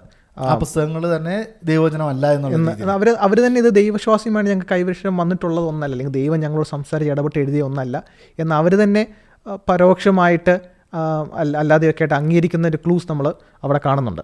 അതെ, കാരണം അതിൻ്റെ ഒരു ഏറ്റവും വലിയ പ്രസക്തി എന്ന് പറയുന്നത് നേരത്തെ നമ്മൾ വായിച്ച ജോസിഫസിന്റെ ഉദ്ധരണിയാണ്. ദൈവികമായ പുസ്തകങ്ങൾ എന്ന് പറഞ്ഞാൽ പ്രവാചകന്മാരുടെ കാലഘട്ടത്തിൽ നിന്ന് വന്നിട്ടുള്ളതെന്നാണ് പറയുന്നത് ജോസിഫസ് എഴുതിയിരിക്കുന്നത്. അപ്പോൾ പ്രവാചകന്മാരുടെ കാലത്തിന് ശേഷമാണ് എന്ന് പറയുമ്പോൾ ആ പുസ്തകങ്ങൾ ദൈവികമായിട്ട് അംഗീകരിക്കേണ്ടതില്ല എന്ന് തന്നെ ആ പുസ്തകങ്ങൾ തന്നെ നമ്മോട് സാക്ഷ്യപ്പെടുത്തുകയാണ്. ഇനി ഈ പഴയ നിയമ പുസ്തകത്തിൻ്റെ കാനോനെ പറ്റി വരുമ്പോൾ പ്രൊട്ടസ്റ്റന്റുകാരും റോമൻ കത്തോലിക്കരും ഒരുമിച്ച് അംഗീകരിക്കുന്ന പുസ്തകമാണ് എസ്തേറിൻ്റെ പുസ്തകം. പക്ഷേ എസ്തേറിൻ്റെ പുസ്തകത്തെ പറ്റി പലപ്പോഴും പറഞ്ഞിട്ടുണ്ട് ഇത് യഹൂദന്മാർക്ക് സംശയമുണ്ടായിരുന്നു, തള്ളിക്കളയപ്പെട്ടു, പിന്നീട് ചേർക്കപ്പെട്ടതാണെന്നുള്ളത്. അവിടെയാണ് ഈ കൗൺസിൽ ഓഫ് ജാമ്നിയിൽ കൂടി വന്ന യഹൂദന്മാരുടെ ഒരു കൂട്ടം ഇതിനെപ്പറ്റി വളരെ ചർച്ചയുണ്ടോ, ഭയങ്കര കോൺട്രവേഴ്സി ആയെന്നൊക്കെ പറയുന്ന ഒരു ചിന്താഗതിയുണ്ട്. ഒറ്റ വാചകത്തിൽ അതിൻ്റെ സത്യാവസ്ഥ എന്താണ്? യഥാർത്ഥത്തിൽ ഈ യാമ്നിയ കൗൺസിലിൽ അല്ല യഹൂദന്മാരുടെ പുസ്തകങ്ങൾ അങ്ങനെ യഹൂദന്മാരുടെ പുസ്തകങ്ങൾ തീരുമാനിക്കുക എന്നുള്ളതല്ലായിരുന്നു. പ്രധാനമായിട്ടും പല പുസ്തകങ്ങളുടെയും വ്യാഖ്യാനം സംബന്ധിച്ചൊക്കെയുള്ള ചർച്ചകളാണ് യാമ്നിയ കൗൺസിലിൽ നടന്നത്. അത് ആധുനിക ഗവേഷകന്മാർ തള്ളിക്കളയുന്ന ഒരു അവകാശവാദമാണ്. യാമ്നിയ കൗൺസിലിലാണ് യഹൂദന്മാരുടെ കാനോൻ രൂപീകരിക്കപ്പെട്ടത്, നിശ്ചയിക്കപ്പെട്ടതെന്നുള്ളത്. അത് ഇപ്പോൾ വളരെ കൃത്യമായിട്ട് രസകരമായൊരു സംഭവം എന്ന് പറയുന്നത്, ഞങ്ങൾ നാട്ടിൽ വെച്ച് പണ്ടൊരു സംവാദം നടന്ന സമയത്ത് അതിൻ്റെ അകത്ത് വന്ന കത്തോലിക്ക ആശയത്തിനെ പ്രതിരോധിക്കാൻ വേണ്ടി വന്ന ആ വ്യക്തി ഈ ഒരു കാര്യം പറഞ്ഞു. യാമ്നിയ കൗൺസിലിൽ ആണ് പിന്നീട് യഹൂദന്മാർ തീരുമാനിച്ച കാര്യമാണ് നിങ്ങൾ സ്വീകരിച്ചിരിക്കുന്നതെന്നൊക്കെ പറഞ്ഞിട്ട്. പക്ഷെ പിന്നീട് ഞാൻ അദ്ദേഹത്തിനോട് സംവാദനങ്ങൾക്ക് ശേഷം ഞാൻ അദ്ദേഹത്തിനോട് പറഞ്ഞു, നിങ്ങളുടെ POC ബൈബിളിൻ്റെ ആമുഖത്തിൽ തന്നെ പറഞ്ഞിട്ടുണ്ട് അങ്ങനെയല്ല എന്നുള്ളത്. അപ്പം അതൊരു തെറ്റായ ധാരണയാണ്. യാമ്നിയ കൗൺസിലല്ല. ഞാൻ ഈ യാമ്നിയ കൗൺസിലിൻ്റെ ആദ്യമാണ് കേൾക്കുന്ന ആ ഡിബേറ്റിലുള്ള ആ ഒരു പരാമർശം തന്നെയാണ്. അതെ അതെ അതെ. അപ്പം അതാണ് യാമ്നിയെ പറ്റിയുള്ള വാസ്തവം.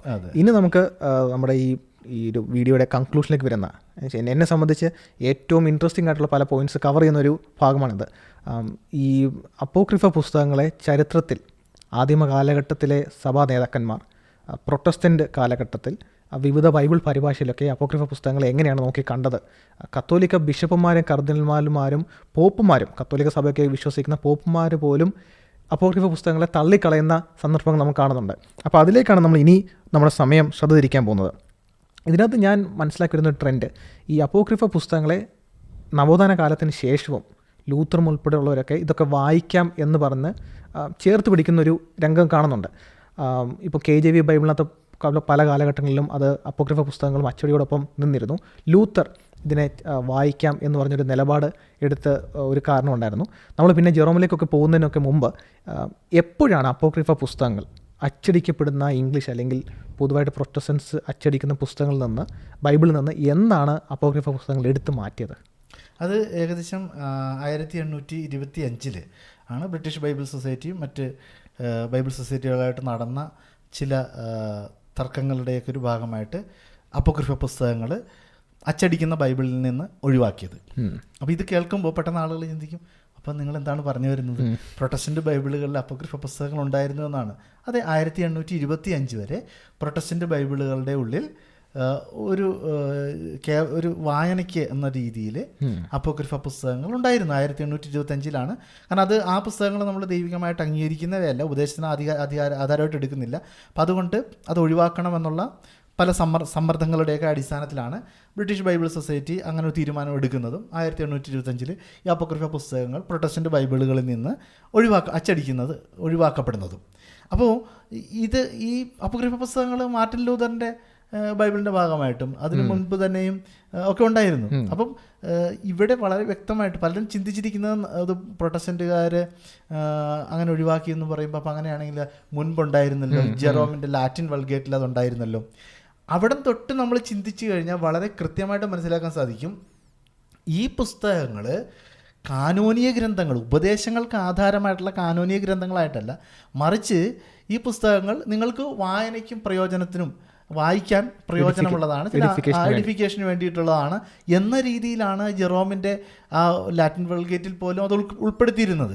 അപ്പം അവിടെ തന്നെ എന്നാൽ അത് ഉൾപ്പെടുത്തണം എന്നൊരു സമ്മർദ്ദം അവിടെ ഉണ്ടായിരുന്നു. അങ്ങനെ അദ്ദേഹം ഉൾപ്പെടുത്തി. പക്ഷേ അത് കാനോനികമല്ല എന്നുള്ളതിനെക്കുറിച്ചുള്ള കൃത്യമായ സൂചനകൾ, ഉപദേശത്തിന് അടിസ്ഥാനമായിട്ടുള്ള കാനോനിക ഗ്രന്ഥങ്ങളല്ല ഈ അപ്പോക്രിഫ പുസ്തകങ്ങൾ എന്നുള്ളത് വളരെ വ്യക്തമായിട്ട് ഈ പറയുന്ന ജെറോമിൻ്റെ വിവർത്തനത്തിൽ തന്നെ രേഖപ്പെടുത്തിയിട്ടുണ്ട്. ആ ഒരു പാരമ്പര്യം എന്ന് നമുക്ക് പറയാം. ആ ഒരു പാരമ്പര്യം പിന്നീട് നേരത്തെ ജേക്കബ് പറഞ്ഞതുപോലെ KJV ബൈബിളിൻ്റെ തന്നെ ആദ്യത്തെ എഡിഷനിലും അപ്പോക്രിഫ പുസ്തകങ്ങളുണ്ടായിരുന്നു. ഈ പറയുന്ന ബാക്കിയുള്ള പ്രൊട്ടസ്റ്റന്റ് ബൈബിളുകളിലും അപ്പോക്രിഫ പുസ്തകങ്ങളുണ്ടായിരുന്നു. ആ ഒരു പാരമ്പര്യം അങ്ങനെ നിലനിന്നിരുന്നു. പക്ഷേ അപ്പോക്രിഫ പുസ്തകങ്ങൾ ഉപദേശത്തിന് ആധാരമായിട്ട് പ്രൊട്ടസ്റ്റന്റുകാർ എടുത്തിട്ടില്ല. കാരണം എന്താണ്? ഈ ജെറോമിൻ്റെ ആ കാലഘട്ടം മുതൽ തന്നെ അപ്പോക്രിഫ പുസ്തകങ്ങൾ ഇങ്ങനെ ബൈബിളിൻ്റെ ഉള്ളിലേക്ക് വന്ന ആ ഒരു കാലഘട്ടത്തിൽ തന്നെ വളരെ കൃത്യമായിട്ടത് ഉപദേശങ്ങൾക്ക് ആധാരമല്ല എന്നുള്ള ചിന്ത വ്യക്തമായിട്ട് അവിടെ പ്രഖ്യാപിക്കപ്പെട്ടിട്ടുണ്ട്. അപ്പോൾ ഈ ജെറോമിൻ്റെ ലാറ്റിൻ വൾഗേറ്റ് ആണ് പലപ്പോഴും അത് പിന്നീട് കത്തോലിക്ക സഭ ആധികാരികമായ കാനോനായിട്ട് കൈക്കൊള്ളുന്നത്. അവിടെ ഈ ജെറോം എടുത്ത ഈ ഒരു ഡിസ്റ്റിങ്ഷൻ ഇത് വളരെ പ്രസക്തമായിട്ടുള്ളൊരു ഡിസ്റ്റിങ്ഷനാണ്. കാരണം നമ്മൾ പെട്ടെന്ന് തിരുവെഴുത്തെന്ന് പറയുമ്പോൾ നമ്മൾ ആ പുസ്തകങ്ങളെല്ലാം ഒരേ തട്ടിൽ നമ്മൾ ഒരുമിച്ച് കാണുന്നു. ഉൽപ്പത്തി മുതൽ വെളിപ്പാട് വരെ ഒരേ തട്ടിൽ നമ്മൾ കാണുന്നു. പക്ഷേ ജെറോമിൻ്റെ എഴുത്തിലാണ് ആ ഒരു ഡിസ്റ്റിങ്ഷൻ കൊണ്ടുവരുന്നത്. കാരണം ജെറോമിൻ്റെ എഴുത്തിനകത്ത് താൻ ലൈബർ എക്ലീസിയാസ്റ്റിക്കൈ, അതായത് സഭയിൽ ആത്മീയ ഉന്നമനത്തിന് വേണ്ടി എഡിഫിക്കേഷന് വേണ്ടി വായിക്കാൻ പറ്റുന്ന പുസ്തകങ്ങളും പിന്നെ ലൈബർ കാനോനിക്ക, അത് ഇപ്പോൾ പറഞ്ഞ പോലെ തന്നെ ഉപദേശങ്ങൾ സ്ഥാപിക്കാൻ വേണ്ടി ആധികാരികമായിട്ട് അധികാരമുള്ള പുസ്തകങ്ങളായിട്ടും അങ്ങനെ സ്ക്രിപ്ചറിൽ ഭാഗമായിട്ട് അല്ലെങ്കിൽ ബൈബിളിലുള്ള പുസ്തകങ്ങൾ സ്ക്രിപ്ചറായിട്ടും അല്ലാത്തതായിട്ടും ഇപ്പം നമ്മുടെ ഒരു ഭാഷാശൈലി പറഞ്ഞു കഴിഞ്ഞാൽ ഒരു ഡിസ്റ്റിങ്ഷൻ കൊണ്ടുവരുന്നത് ജെറോമാണ് ആദ്യമായിട്ടെന്ന് നമുക്ക് പറയാൻ സാധിക്കും. അത് പിന്നീട് കത്തോലിക്ക സഭയിലെ കർദിനാൾമാർ പോലും അതിനെ എടുത്തു പിടിക്കുന്ന ഒരു രംഗം കാണുന്നുണ്ട്. അപ്പം അതിന് തുടക്കം പറയുകയാണെങ്കിൽ കർദിനാൾ കാഹത്താൻ, അദ്ദേഹം 1518 ഇപ്പം നവോത്ഥാനത്തിൻ്റെ ആ ഒരു ടൈം ഫ്രെയിമാണ്, ആ ഒരു പീരീഡാണ്. അവിടെ ആ കാലഘട്ടത്തിൽ അദ്ദേഹം a commentary on all the authentic historical books of the Old Testament എഴുതുകയുണ്ടായി. ഈ കമൻ്ററിക്കകത്ത് അപ്പോക്രിഫ പുസ്തകങ്ങളെ പറ്റിയുള്ള പരാമർശങ്ങളോ കാര്യങ്ങളോ ഒന്നുമില്ല.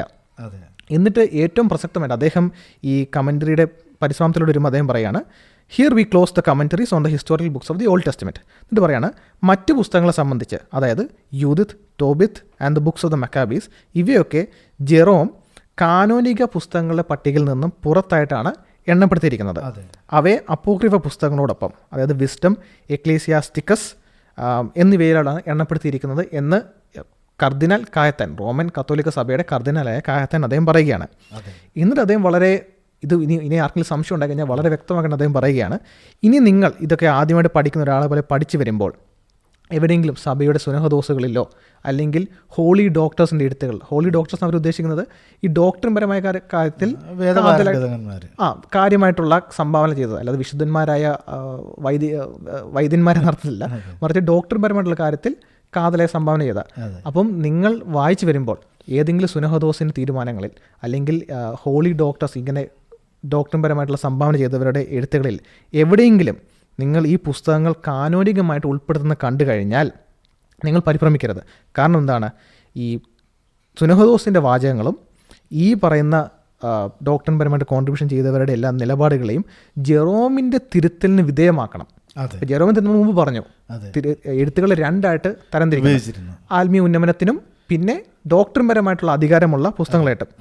എന്നിട്ട് അദ്ദേഹം ജെറോമിൻ്റെ തിരുത്തലിനെ ഉദ്ധരിച്ച് പറയണം, now according to his judgement these books are not canonical. കാനോനികമല്ല എന്തർത്ഥത്തിൽ? ഇവയ്ക്ക് വിശ്വാസപരമായിട്ടുള്ള കാര്യങ്ങളിൽ ഒരു നിയമാവലിയായിട്ട് നിൽക്കുവാൻ, അല്ലെങ്കിൽ വിശ്വാസത്തിന് എന്ത് നമ്മൾ കൈക്കൊള്ളാൻ പാടില്ല, ഉപദേശപരമായിട്ടുള്ള കാര്യത്തിൽ ഇവ കാനോനികമല്ല. പക്ഷേ they may be call canonical. അപ്പോൾ ആ വാക്കിന് വേറൊരു ഇൻ്റർപ്രിട്ടേഷൻ കൊടുത്ത് പറയാണ്. എങ്ങനെ?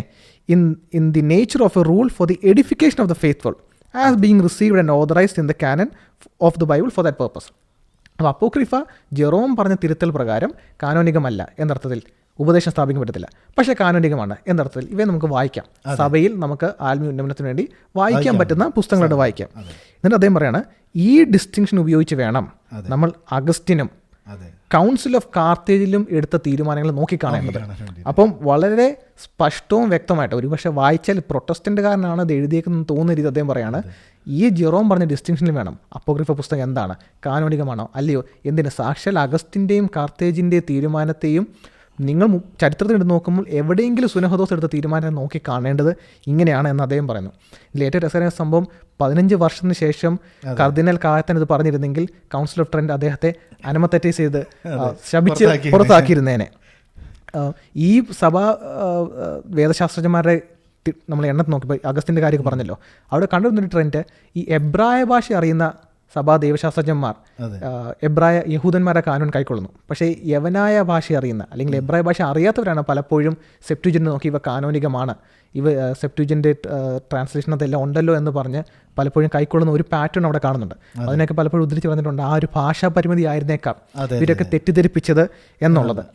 ഈവൻ ഈ അപ്പോക്രിഫ പുസ്തകങ്ങൾ കൗൺസിൽ ഓഫ് ട്രെൻഡ് നവോത്ഥാനത്തിന് മറുപടിയായിട്ട് കൂടി വരുന്ന സുനഹദോസ്, റോമൻ കത്തോലിക്ക സഭയുടെ സുനഹദോസിലാണ് ഈ അപ്പോക്രിഫ പുസ്തകങ്ങളെല്ലാം ചേർത്ത് പിടിക്കുന്നത്. അതിൻ്റെ പശ്ചാത്തലം ഒന്നാണ്, എന്തുകൊണ്ടാണ് അന്നേരം ആദ്യമായിട്ട് ഇവയെല്ലാം ആധികാരികമായിട്ട് കാനോനികമാണെന്ന് ചേർത്ത് പിടിക്കേണ്ട ഒരു നിലപാട് എടുക്കേണ്ടി വരുന്നത്? കാരണം അവരുടെ ഉപദേശങ്ങൾ, അതായത് പ്രൊട്ടസ്റ്റന്റ് നവീകരണ കാലഘട്ടത്തിൻ്റെ ഭാഗമായിട്ട് വളരെ കൃത്യമായിട്ടുള്ള ഉപദേശ നവീകരണം വരികയും കത്തോലിക്കർ അംഗീകരിച്ചിരുന്ന പല ചിന്താഗതികളെയും, തിരുവെഴുത്തിന് വിരുദ്ധമായിട്ടുള്ള, ആധികാരിക തിരുവെഴുത്തിന് വിരുദ്ധമായിട്ടുള്ള ചിന്താഗതികളെയും നവീകരണ നായകന്മാർ തള്ളിക്കളയുകയും ചെയ്തു.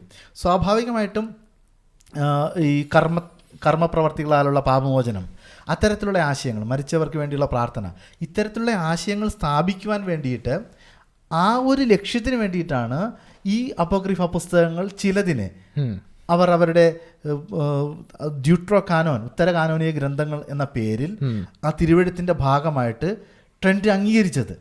അപ്പം അതിന് വളരെ കൃത്യമായ ഒരു അജണ്ട അവർക്കുണ്ടായിരുന്നു. എന്തുകൊണ്ടാണ് അതങ്ങനെ ചെയ്തത് എന്നുള്ളതിന് കൃത്യമായ ഒരു ലക്ഷ്യം അവർക്കുണ്ടായിരുന്നു. കാരണം അവരുടെ നവീകരണ നായകന്മാർ തള്ളിക്കളഞ്ഞ ആ ആശയങ്ങൾ, ഉപദേശങ്ങൾ, അത് സ്ഥാപിക്കാൻ വേണ്ടിയിട്ട്, തിരുവെഴുത്തിന് വിരുദ്ധമായ ഉപദേശങ്ങൾ സ്ഥാപിക്കാൻ വേണ്ടിയിട്ടുള്ള ഒരു പിന്തുണയ്ക്ക് വേണ്ടിയിട്ടാണ് ഈ അപ്പോക്രിഫ പുസ്തകങ്ങൾ അത് കാനോനികമായിട്ട് കത്തോലിക്ക സഭ അംഗീകരിച്ചത്. എന്നാൽ ഇതിനകത്ത് ഏറ്റവും രസകരമായ കാര്യം എന്ന് പറയുന്നത്, ജേക്കബ് നേരത്തെ പറഞ്ഞ ഈ കർദിനൽ കെയ്റ്റൺ, അദ്ദേഹത്തിനെയാണ് മാർട്ടിൻ ലൂതറിനെ വിചാരണ ചെയ്യാൻ വേണ്ടിയിട്ട് പോപ്പ് നിയോഗിക്കുന്നത്. അപ്പം നവോത്ഥാനത്തിന് മറുപടി പറയാൻ വേണ്ടി കത്തോലിക്ക സഭ മുന്നോട്ട് വെച്ച കർദിനാലാണ് അപ്പോക്രിഫ പുസ്തകങ്ങളെ ഖണ്ഡിച്ച് താൻ ആ കമന്ററിക്ക് അത് പറയുന്നത്.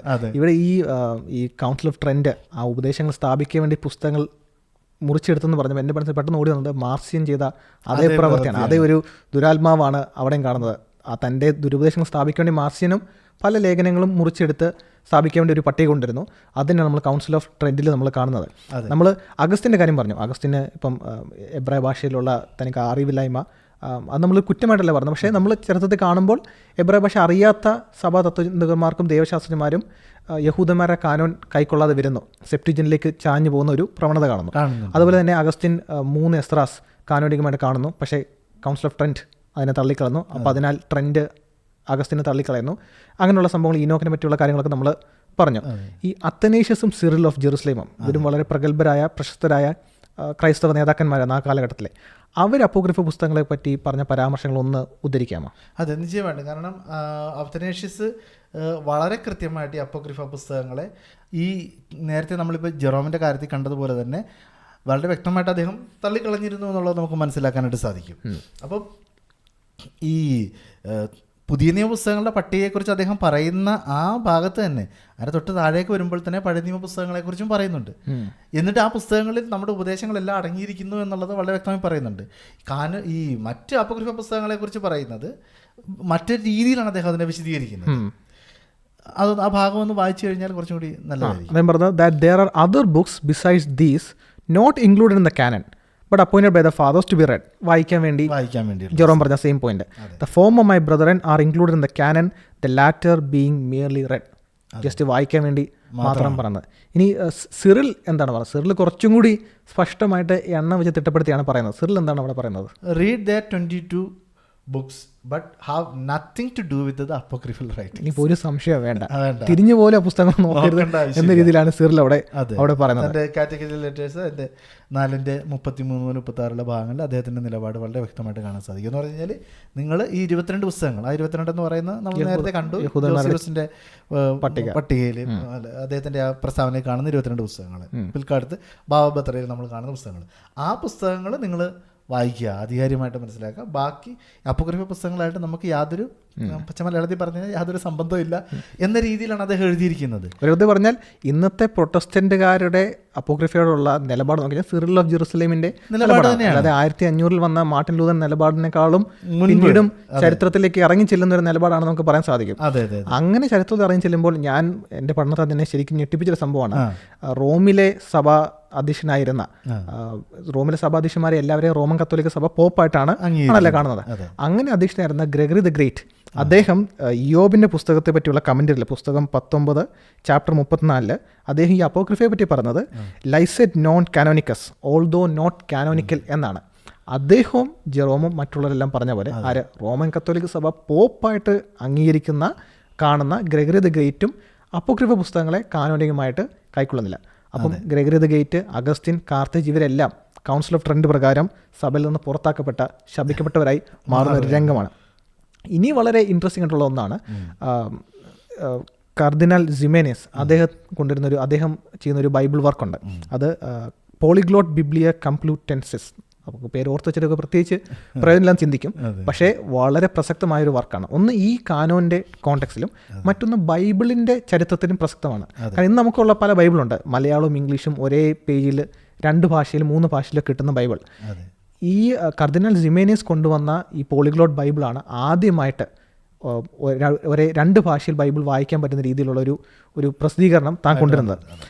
അദ്ദേഹം ഇത് കൊണ്ടുവരുമ്പോൾ പോപ്പ് ലിയോ 10 ഇതിനെ അംഗീകരിക്കുന്നുണ്ട്, ഈ ബൈബിളിനെ അംഗീകരിക്കുന്നുണ്ട്. എന്നിട്ട് ഈ കർദിനാൾ സിമേനസ് ഈ പോളിഗ്ലോട്ട് ബൈബിളിനെ പറ്റി പറഞ്ഞത് as for the books outside the Canon which the church admits or receives more for the edification of the people than for the purpose of confirming the doctrines of the church. They are in Greek but with 2 Latin translations എന്ന് പറഞ്ഞ് ജെറോമിനെ പരാമർശിച്ചു പോവുകയാണ്. അപ്പോൾ അദ്ദേഹം വീണ്ടും പറയുകയാണ്, ഈ പുസ്തകങ്ങൾക്ക് പുറമെ, ഈ കാനോന് പുറമേ ആയിട്ടുള്ള പുസ്തകങ്ങളുണ്ട്, അവയെ സഭ അഡ്മിറ്റ് ചെയ്യുന്നു, റിസീവ് ചെയ്യുന്നു. എന്തിനു വേണ്ടി? വീണ്ടും ജെറോം പറഞ്ഞ പോയിന്റ്, അത്തനേഷ്യസ് ഇവരെല്ലാം പറഞ്ഞ പോയിന്റ്, വായിക്കാൻ വേണ്ടി, എഡിഫിക്കേഷന് വേണ്ടി, ആത്മീയ ഉന്നമനത്തിന് വേണ്ടി എന്നൊക്കെ പറയുന്ന രീതിയിൽ അതിനുവേണ്ടി നമ്മളെ പ്രചോദിപ്പിക്കാൻ വേണ്ടി ഇവ വായിക്കപ്പെടുന്നതാണ്. പക്ഷേ ഇവ വിശ്വാസപരമായിട്ടുള്ള കാര്യങ്ങൾ സമർത്ഥിക്കാൻ വേണ്ടി അല്ല എന്ന പോയിന്റും അദ്ദേഹം വ്യക്തമാക്കുന്നുണ്ട്. ഈ ഡിസ്റ്റിങ്ഷനാണ് നമ്മൾ കൗൺസിൽ ഓഫ് ട്രെൻഡിലെ സംഭാഷണത്തിൽ നോക്കുമ്പോഴും പ്രസക്തമായിട്ട് വരുന്നത്. കാരണം മുമ്പ് പറഞ്ഞത്, ഞാനും പല പരാമർശങ്ങൾ വായിച്ച് ചിന്തിച്ചു, കാനോൻ എന്നിവർ പലയിടത്തും ഉദ്ധരിക്കുന്നു, അപ്പോക്രിഫ കാനോൻ എന്ന് പറയുന്നു, തിരുവെഴുത്തെന്ന് പറയുന്നു. അപ്പോൾ ഇതിനെല്ലാം ഇന്ന് കത്തോലിക്കരെ കാണുന്ന ഒരേ രീതിയിലാണോ കണ്ടിരുന്നതെന്ന് ചോദ്യം എഴുതുന്നുണ്ട്. പക്ഷേ ഈ ജെറോമിൻ്റെ ഈ ഡിസ്റ്റിങ്ഷനാണ് ഏറ്റവും പ്രസക്തം. അപ്പോൾ കൗൺസിൽ ഓഫ് ട്രെൻഡിനെ പറ്റി നമ്മുടെ സമയം അവസാന നിമിഷങ്ങളിലേക്ക് ചെന്നെത്തുകയാണ്. പക്ഷേ ഈ കൗൺസിൽ ഓഫ് ട്രെൻഡിൽ എന്താണ് സംഭവിച്ചത് നോക്കുമ്പോൾ ഞാൻ ഇതിന് ഉദ്ധരണികൾ തരുന്നത് Cambridge history of the Bible, Catholic biblical quarterly volume 15, history of the council of Trent, papal legate of the council of Trent, new Catholic encyclopedia. ഇതിൽ നിന്നാണ് ഉദ്ധരണികൾ വരുന്നത്. ഇവിടെ നമ്മൾ കാണുന്ന സംഭവം, അന്ന് കൂടി വന്ന റോമൻ കത്തോലിക്ക സഭയുടെ സഭാ നേതാക്കൾ കൂടി വന്നിട്ട് അവർ എടുക്കുന്ന നിലപാട്, അഗസ്റ്റിനും ജെറോമും തമ്മിൽ അഭിപ്രായ വ്യത്യാസം ഉണ്ടായിരുന്ന ഈ വിഷയം, കാനോനികമായ പുസ്തകം കിട്ടിയ ഒരു വിഷയത്തിൽ സഭ ഒരു അന്തിമ തീരുമാനം എടുക്കുന്നത് ഉചിതമല്ല എന്നൊരു രംഗം അവിടെ കാണുന്നു. അതുകൂടാതെ ഈ മുമ്പ് പറഞ്ഞ ഹോളി ഡോക്ടേഴ്സ്, ഉപദേശപരമായുള്ള കാര്യത്തിൽ കാര്യമായ സംഭാവന നൽകിയ കത്തോലിക്ക സഭ വിശുദ്ധന്മാരായിട്ട് കാണുന്ന ഈ ഹോളി ഡോക്ടേഴ്സിൻ്റെ അഭിപ്രായത്തിൽ തന്നെ ഈ പുസ്തകങ്ങൾ തമ്മിലുള്ള ആധികാരികത പറ്റിയുള്ള അഭിപ്രായ വ്യത്യാസം അവിടെ ഉദ്ധരിക്കപ്പെടുന്നു. അത് അവരാണ് എടുത്തു പറഞ്ഞത്, some were canonical and suited to settle dogmas and the others did not have so much authority but were only sacred writings. അപ്പോൾ വീണ്ടും സേക്രഡ് റൈറ്റിങ്സ് എന്ന് പറഞ്ഞാൽ വിശ്വാസം സ്ഥാപിക്കാൻ വേണ്ടിയല്ല, വായിക്കാൻ കൊള്ളാം സേക്രഡ് റൈറ്റിങ്സ്. എന്നാൽ കാനോനികമായിട്ട് എക്സ്ക്ലൂസീവായിട്ട് കാണപ്പെടേണ്ടുന്ന ഒരു കാറ്റഗറി ഉണ്ട് എന്ന ഡിസ്റ്റിങ്ഷൻ കൗൺസിൽ ഓഫ് ട്രെൻഡിലും ഉദ്ധരിക്കപ്പെടുന്നു. കൂടെ തന്നെ ഈ കൗൺസിലിൽ തിരുവെഴുത്തുകളെ പാരമ്പര്യത്തെയും ഒരേ തട്ടിൽ നിർത്തുന്നതിനെതിരെയുള്ള എതിർപ്പും റോമൻ കത്തോലിക്ക സഭയിൽ കൂടി വന്ന ഈ കൗൺസിൽ നമ്മൾ കാണുന്നുണ്ട്. അതോടൊപ്പം ഈ ഡ്യൂട്രാ കാനോനിക്കൽ അപ്പോക്രിഫ പുസ്തകങ്ങളെ കൈക്കൊള്ളുന്നുള്ള എതിർപ്പും അവിടെ കാണുന്നുണ്ട്. അവിടെ വന്ന പല നേതാക്കന്മാരും ഈ പുസ്തകങ്ങളെ, നമ്മൾ ഇന്ന് കൈക്കൊള്ളുന്ന പഴയ നിയമ പുസ്തകങ്ങളെ proto canonical, authentic and canonical, വിശ്വാസ സംബന്ധമായിട്ടുള്ള കാര്യത്തിൽ കൈക്കൊള്ളാം. എന്നാൽ ഡ്യൂട്രോ കാനോനിക്കലെ കാനോനിക്കൽ ആൻഡ് എക്ലീസിയാസ്റ്റിക്കൽ, മുമ്പ് പറഞ്ഞ സെയിം പദപ്രയോഗങ്ങൾ, ജെറോമിൻ്റെ പദപ്രയോഗങ്ങൾ തന്നെയാണ് വീണ്ടും ഉദ്ധരിക്കപ്പെടുന്നത്. വിശ്വാസപരമായിട്ടുള്ള കാര്യങ്ങൾക്കും ആത്മീയ ഉന്നമനത്തിന് വേണ്ടി വായിക്കാൻ പറ്റുന്ന രീതിയിലുള്ളത്. എന്നിട്ട് ഇതിൻ്റെ ഒടുവിൽ നടക്കുന്ന സംഭവം, ഈ പുസ്തകങ്ങളെല്ലാം ഒരേപോലെ കാണാം എന്നൊരു എഗ്രിമെൻ്റ് അവിടെ അവസാനം എത്തിച്ചേരുന്നുണ്ടെങ്കിലും ആ കൗൺസിൽ പുറപ്പെടുവിക്കുന്ന ഡിഗ്രിയിൽ, ഔദ്യോഗിക ഡിഗ്രിയിൽ അത് കാണുന്നില്ല എന്ന് തന്നെയാണ് കത്തോലിക്ക സോഴ്സസും സൈറ്റ് ചെയ്ത് കാണിക്കുന്നത്. ഇനി ഏറ്റവും സ്പഷ്ടമായിട്ടുള്ളൊരു പോയിന്റ്, ഈ ന്യൂ കാത്തലിക് എൻസൈക്ലോപീഡിയ പറയുന്നത് the council of Trent definitely removed 3 എസ്ത്രാസ്. അപ്പം ഡിനിഷ മുമ്പ് പറഞ്ഞില്ല, പലരും പറയും 3 എസ്ത്രാസ് എടുത്തു മാറ്റി ഒരു സംഭാഷണം നടന്നില്ല, എടുത്തു മാറ്റിനെ പറ്റി പറഞ്ഞില്ല, അപ്പോൾ അഗസ്റ്റിനും കാർത്തേജും ഇവയെ കൈക്കൊണ്ട് അഗസ്റ്റിനും കാർത്തേജ് സേഫ് ആണെന്നുള്ളൊരു അഭിപ്രായം പലരും കൈക്കൊള്ളുന്നുണ്ട്. പക്ഷേ ന്യൂ കാത്തലിക് എൻസൈക്ലോപീഡിയ പറഞ്ഞത് കൗൺസിൽ ഓഫ് ട്രെൻറ്റിൻ്റെ കാനോനിൽ നിന്നും 3 എസ്ത്രാസിനെ സ്പഷ്ടമായിട്ട് എടുത്ത് മാറ്റി നീക്കിക്കളഞ്ഞു. അപ്പം അതിൽ നിന്ന് വിട്ടുമാറി നിൽക്കുന്ന കാർത്തേജും അഗസ്റ്റിനും കൗൺസിൽ ഓഫ് ട്രെൻറ്റിൻ്റെ പേഴ്സ്പെക്റ്റീവിൽ അനാത്തമറ്റൈസ് ആയിരിക്കുന്ന ഒരു സന്ദർഭമാണ് നമ്മൾ കാണുന്നത്. ഇനി ഈ കാനോൻ്റെ സംഭാഷണത്തിൽ, അല്ലെങ്കിൽ ഈ ചർച്ചയിൽ ഏറ്റവും പ്രസക്തമായി നിൽക്കുന്ന സംഭവം എന്ന് പറയുന്നത്, ഈ ഹിപ്പോയും കാർത്തേജും അഗസ്റ്റിനെയും ജെറോമിനൊക്കെ ഉദ്ധരിക്കുമ്പോഴും പലപ്പോഴും പ്രൊട്ടസ്റ്റൻ്റുകാരുടെ മുന്നിൽ നൽകപ്പെടുന്നൊരു ചിത്രം എന്നുള്ളത്, ഈ കാനോൻപരമായ വിഷയം സഭാചരിത്രത്തിൽ എല്ലാവരും ഒരുമിച്ച് കൊണ്ടുവന്ന സംഭവമാണ്, പ്രൊട്ടസ്റ്റൻ്റുകാരാണ് പെട്ടെന്ന് വന്നിട്ട് നിലപാട് മാറ്റിയത്, അല്ലെങ്കിൽ വിഭിന്നമായിട്ട് സഭാചരിത്രത്തിൽ വിഭിന്നമായിട്ട് നിലപാടെടുത്തെന്ന് പറയുമ്പോഴും അതല്ല കത്തോലിക്ക സഭയും നോക്കിക്കാണുന്നത്. ട്രെൻഡിൽ കൂടി വന്ന കൗൺസിലാണ് കാനോൻപരമായ വിഷയത്തിൽ ആദ്യമായിട്ട് ഇൻഫാലിബിളും അതോറിറ്റേറ്റീവായിട്ട് കൂടി വന്നതെന്നാണ് കത്തോലിക്ക സഭയുടെ ഔദ്യോഗിക നിലപാട്. അപ്പോൾ അന്നേരമാണ് കത്തോലിക്ക സഭയിലും ഇതിലൊരു ഫുൾ പിക്ചർ, ഒരു ക്ലാരിറ്റി വരുന്ന രംഗമായിട്ട് കാണുന്നത്. പക്ഷെ അന്നേരവും ഈ കൂടി വന്ന ഇവരുടെ വോട്ട് നോക്കിയാൽ തന്നെ എല്ലാവരും അനുകൂലമായിട്ടല്ല വോട്ട് ചെയ്യുന്നത്, പലരും വിട്ടുമാറിയവരും പ്രതികൂലമായിട്ട് വോട്ട് ചെയ്തിട്ടുണ്ട്. ഒരു മെജോറിറ്റി രീതിയിലാണ് ഈ കാനോൻ കൈക്കുള്ളിപ്പിന് വാക്കുള്ളവർ വഴങ്ങിക്കൊടുക്കുക വരുന്ന ഒരു രംഗം കാണുന്നത് കത്തോലിക്ക സോഴ്സസും കാണുന്നത്. അപ്പോൾ കാനോൻ്റെ വിഷയത്തിൽ നമ്മൾ ഈ പരിസമാപ്തിയിലെത്തുമ്പോൾ വളരെ റിച്ച് ആയിട്ടുള്ള ഹിസ്റ്ററി, വളരെ എൻഗേജിങ് ആയിട്ടുള്ള ഡിസ്കഷനും ഡിഫറൻസസും നടന്ന ഒരു ചരിത്രമാണ് കാനോൻ നമ്മൾ കാണുന്നത്. എന്തുകൊണ്ട് പ്രൊട്ടസ്റ്റൻ്റ് സഭ വിശ്വാസത്തിൽ നമ്മൾ പഴയ നിയമത്തിൽ യഹൂദന്മാരുടെ കാനോൻ നമ്മൾ കൈക്കൊള്ളുന്നു, അതിൻ്റെ ചരിത്രം, അതിൻ്റെ ആർഗ്യുമെൻറ്റ്സ്, സഭ ചരിത്രത്തിൽ സഭാ നേതാക്കന്മാരും വേദശാസ്ത്രജ്ഞന്മാരും എന്ത് നിലപാടാണ് കൈക്കൊണ്ടത്, കത്തോലിക്ക സഭയിലെ പോപ്പുമാരും കർദിനാൾമാരും എന്ത് നിലപാടാണ് കൈക്കൊണ്ടത്, എന്തുകൊണ്ട് കൗൺസിൽ ഓഫ് ട്രെൻഡിൽ ഈ പുസ്തകങ്ങൾ കൈക്കൊള്ളേണ്ടി വന്നു, അവിടെ ട്രെൻഡിൽ നടന്ന ഡിസ്കഷൻ എങ്ങനെയായിരുന്നു, ഇതിനെപ്പറ്റിയൊക്കെ നമുക്കൊരു സമരം നമുക്ക് കൊടുക്കാൻ സാധിച്ചു. അപ്പം പലരും ചിന്തിക്കും, ഇനി എന്തിന് നമ്മൾ ഇത്ര ആഴമായിട്ട് പഠിക്കണം ഇതിനെപ്പറ്റിയൊക്കെ, അല്ലെങ്കിൽ ഇത്ര സമയം ചിലവഴിച്ച് എന്തിനു പഠിക്കണം എന്ന് ചിന്തിക്കുമ്പോൾ അതിലൊരു എൻകറേജ്മെൻ്റ് ആയിട്ട് എന്തായിരിക്കും ഡിനിഷൻ പറഞ്ഞ് പരിസമാപ്തിയിൽ എത്തിക്കുന്നത്? നിശ്ചയമായിട്ട്. കാരണം ദൈവത്തിൻ്റെ വചനമാണ് നമ്മുടെ വിശ്വാസത്തിൻ്റെയും ജീവിതത്തിൻ്റെയും ആധാരം എന്ന് പറയുന്നത്. അങ്ങനെയാണെങ്കിൽ ഈ തിരുവെഴുത്തുകളുടെ രൂപീകരണത്തിൽ തിരുവെഴുത്തുകൾ എങ്ങനെയാണ് സഭ തിരിച്ചറിഞ്ഞതെന്നുള്ളതിൻ്റെ ചരിത്രം ഏറ്റവും പ്രധാനപ്പെട്ട ഒന്നാണ്. കാരണം അതൊരു ദൈവത്തിൻ്റെ സഭയെ ദൈവം നടത്തുന്നു എന്നുള്ളതിൻ്റെ ഏറ്റവും ആധികാരികമായിട്ടുള്ളൊരു ചിത്രം കൂടിയാണ് നമുക്കവിടെ കാണാനായിട്ട് സാധിക്കുന്നത്. ആദിമ കാലഘട്ടങ്ങളിൽ നമ്മൾ നേരത്തെ പറഞ്ഞതുപോലെ ആ പുസ്തകങ്ങൾ വായിച്ച് അതിൽ നിന്ന് തന്നെ അത് ദൈവികമാണെന്ന് തിരിച്ചറിയുന്ന ആ ഒരു അനുഭവം, അവിടെ മുതൽ തലമുറകളായിട്ട് ദൈവത്തിൻ്റെ ജനത്തെ നയിക്കുകയും അതിനെ ദൈവജനത്തെ സ്വാധീനിക്കുകയും ദൈവജനത്തെ രൂപപ്പെടുത്തുകയും ആ ദൈവിക ഉപദേശങ്ങളെക്കുറിച്ചുള്ള ശരിയായ ധാരണയിലേക്ക് ദൈവജനത്തെ നടത്തുകയും ചെയ്ത ഈ തിരുവെഴുത്തുകൾ, ആ തിരുവെഴുത്തുകളുടെ ചരിത്രവും അത് ദൈവജനം എങ്ങനെയാണ് തിരിച്ചറിഞ്ഞതിനുള്ള ചരിത്രവും ഏറ്റവും പ്രധാനപ്പെട്ട ഒന്നാണ്. ഈ ഒരു ചരിത്രം നമ്മൾ ആ നിലപാടുകളുടെ മാറ്റത്തെക്കുറിച്ച് പറഞ്ഞതിനെക്കുറിച്ച് ഒരു പോയിന്റ് നമ്മളൊന്ന് വ്യക്തമായിട്ട് എംഫസൈസ് ചെയ്ത് പറഞ്ഞു കഴിഞ്ഞാൽ, ആ ഈ പറയുന്ന ട്രെൻഡ് വരെയുള്ള ആളുകൾ പറഞ്ഞു ഈ പുസ്തകങ്ങൾ ഉപദേശത്തിന് ആധാരമായിട്ട് എടുക്കരുത് എന്നുള്ളത് വളരെ വ്യക്തമായിട്ട് ധാരാളം ദൈവഭക്തന്മാർ അത് വളരെ കൃത്യമായിട്ട് ഉറപ്പിച്ച് പറഞ്ഞിട്ടുള്ളത്. ട്രെൻഡിലേക്ക് വന്നപ്പോൾ അത് ഉപദേശത്തിന് ആധാരമായിട്ട് എടുത്തുകൊണ്ട് അവർ അംഗീകരിച്ചു. അവിടെയാണ് ഏറ്റവും വലിയൊരു ഡിഫറൻസ് വന്നതെന്ന് പറഞ്ഞാൽ. അപ്പോൾ ആ വസ്തുത, ഈ ചരിത്രം നമ്മളെക്കുറിച്ച് ചിന്തിപ്പിക്കേണ്ടത് ഈ തിരുവെഴുത്തുകൾ എത്രത്തോളം പ്രധാനമുള്ളതാണ് എന്നുള്ളതാണ്. നമ്മുടെ ജീവിതത്തെ ക്രമീകരിക്കേണ്ടത് ലോകത്തിൻ്റെ മാനദണ്ഡങ്ങൾ അനുസരിച്ചല്ല. നമുക്കൊരു കാനോനുണ്ട്. നമ്മുടെ ജീവിതത്തിനും നമ്മുടെ വിശ്വാസത്തിനും നമ്മുടെ ഉപദേശത്തിനും ഒരു അളവുകോൽ നമുക്ക് ലഭ്യമാണ്. ആ അളവുകോലിനെ അടിസ്ഥാനപ്പെടുത്തിയാണ് നമ്മുടെ വിശ്വാസവും ജീവിതവും ക്രമീകരിക്കേണ്ടത്.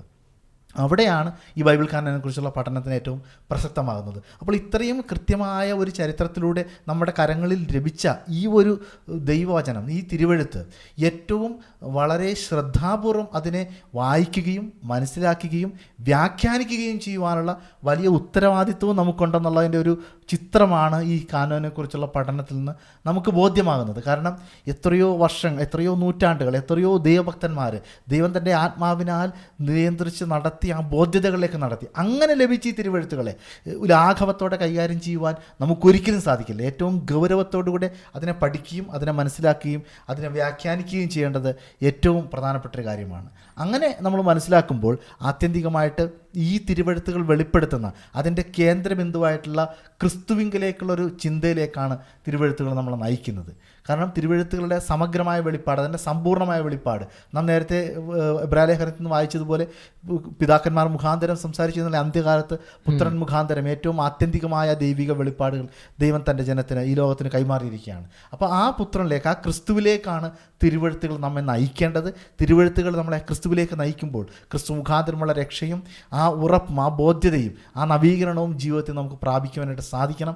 അതിനുള്ള ഒരു സമർപ്പണത്തിലേക്കാണ് ഈ തിരുവെഴുത്തിനെ കുറിച്ചുള്ള, അതിൻ്റെ ചരിത്രത്തെക്കുറിച്ചുള്ള പഠനം നമ്മളെ നയിക്കേണ്ടത്. ആ ഒരു ആഹ്വാനത്തിലേക്ക് നിങ്ങളെ വീണ്ടും പ്രബോധിപ്പിച്ചുകൊണ്ട്, വീണ്ടും ആഹ്വാനം നൽകിക്കൊണ്ട് ഈ വീഡിയോ നിങ്ങൾക്കതിന് ഉപകാരപ്പെട്ടു എന്ന് ഞങ്ങൾ വിശ്വസിക്കുന്നു. നിങ്ങളുടെ പഠനത്തിൽ ദൈവാത്മാവ് സഭയെ നയിച്ചതുപോലെ നിങ്ങളെ നയിക്കുകയും ബലപ്പെടുത്തുകയും ചെയ്യട്ടെ എന്ന് ആശംസിച്ചുകൊണ്ട് ഞങ്ങൾ ഈ വാക്കുകൾ പരിശ്രമത്തിലേക്ക് നയിക്കുന്നു. മറ്റൊരു വീഡിയോയിൽ കാണുന്നവരെ ഗോഡ് ബ്ലെസ്.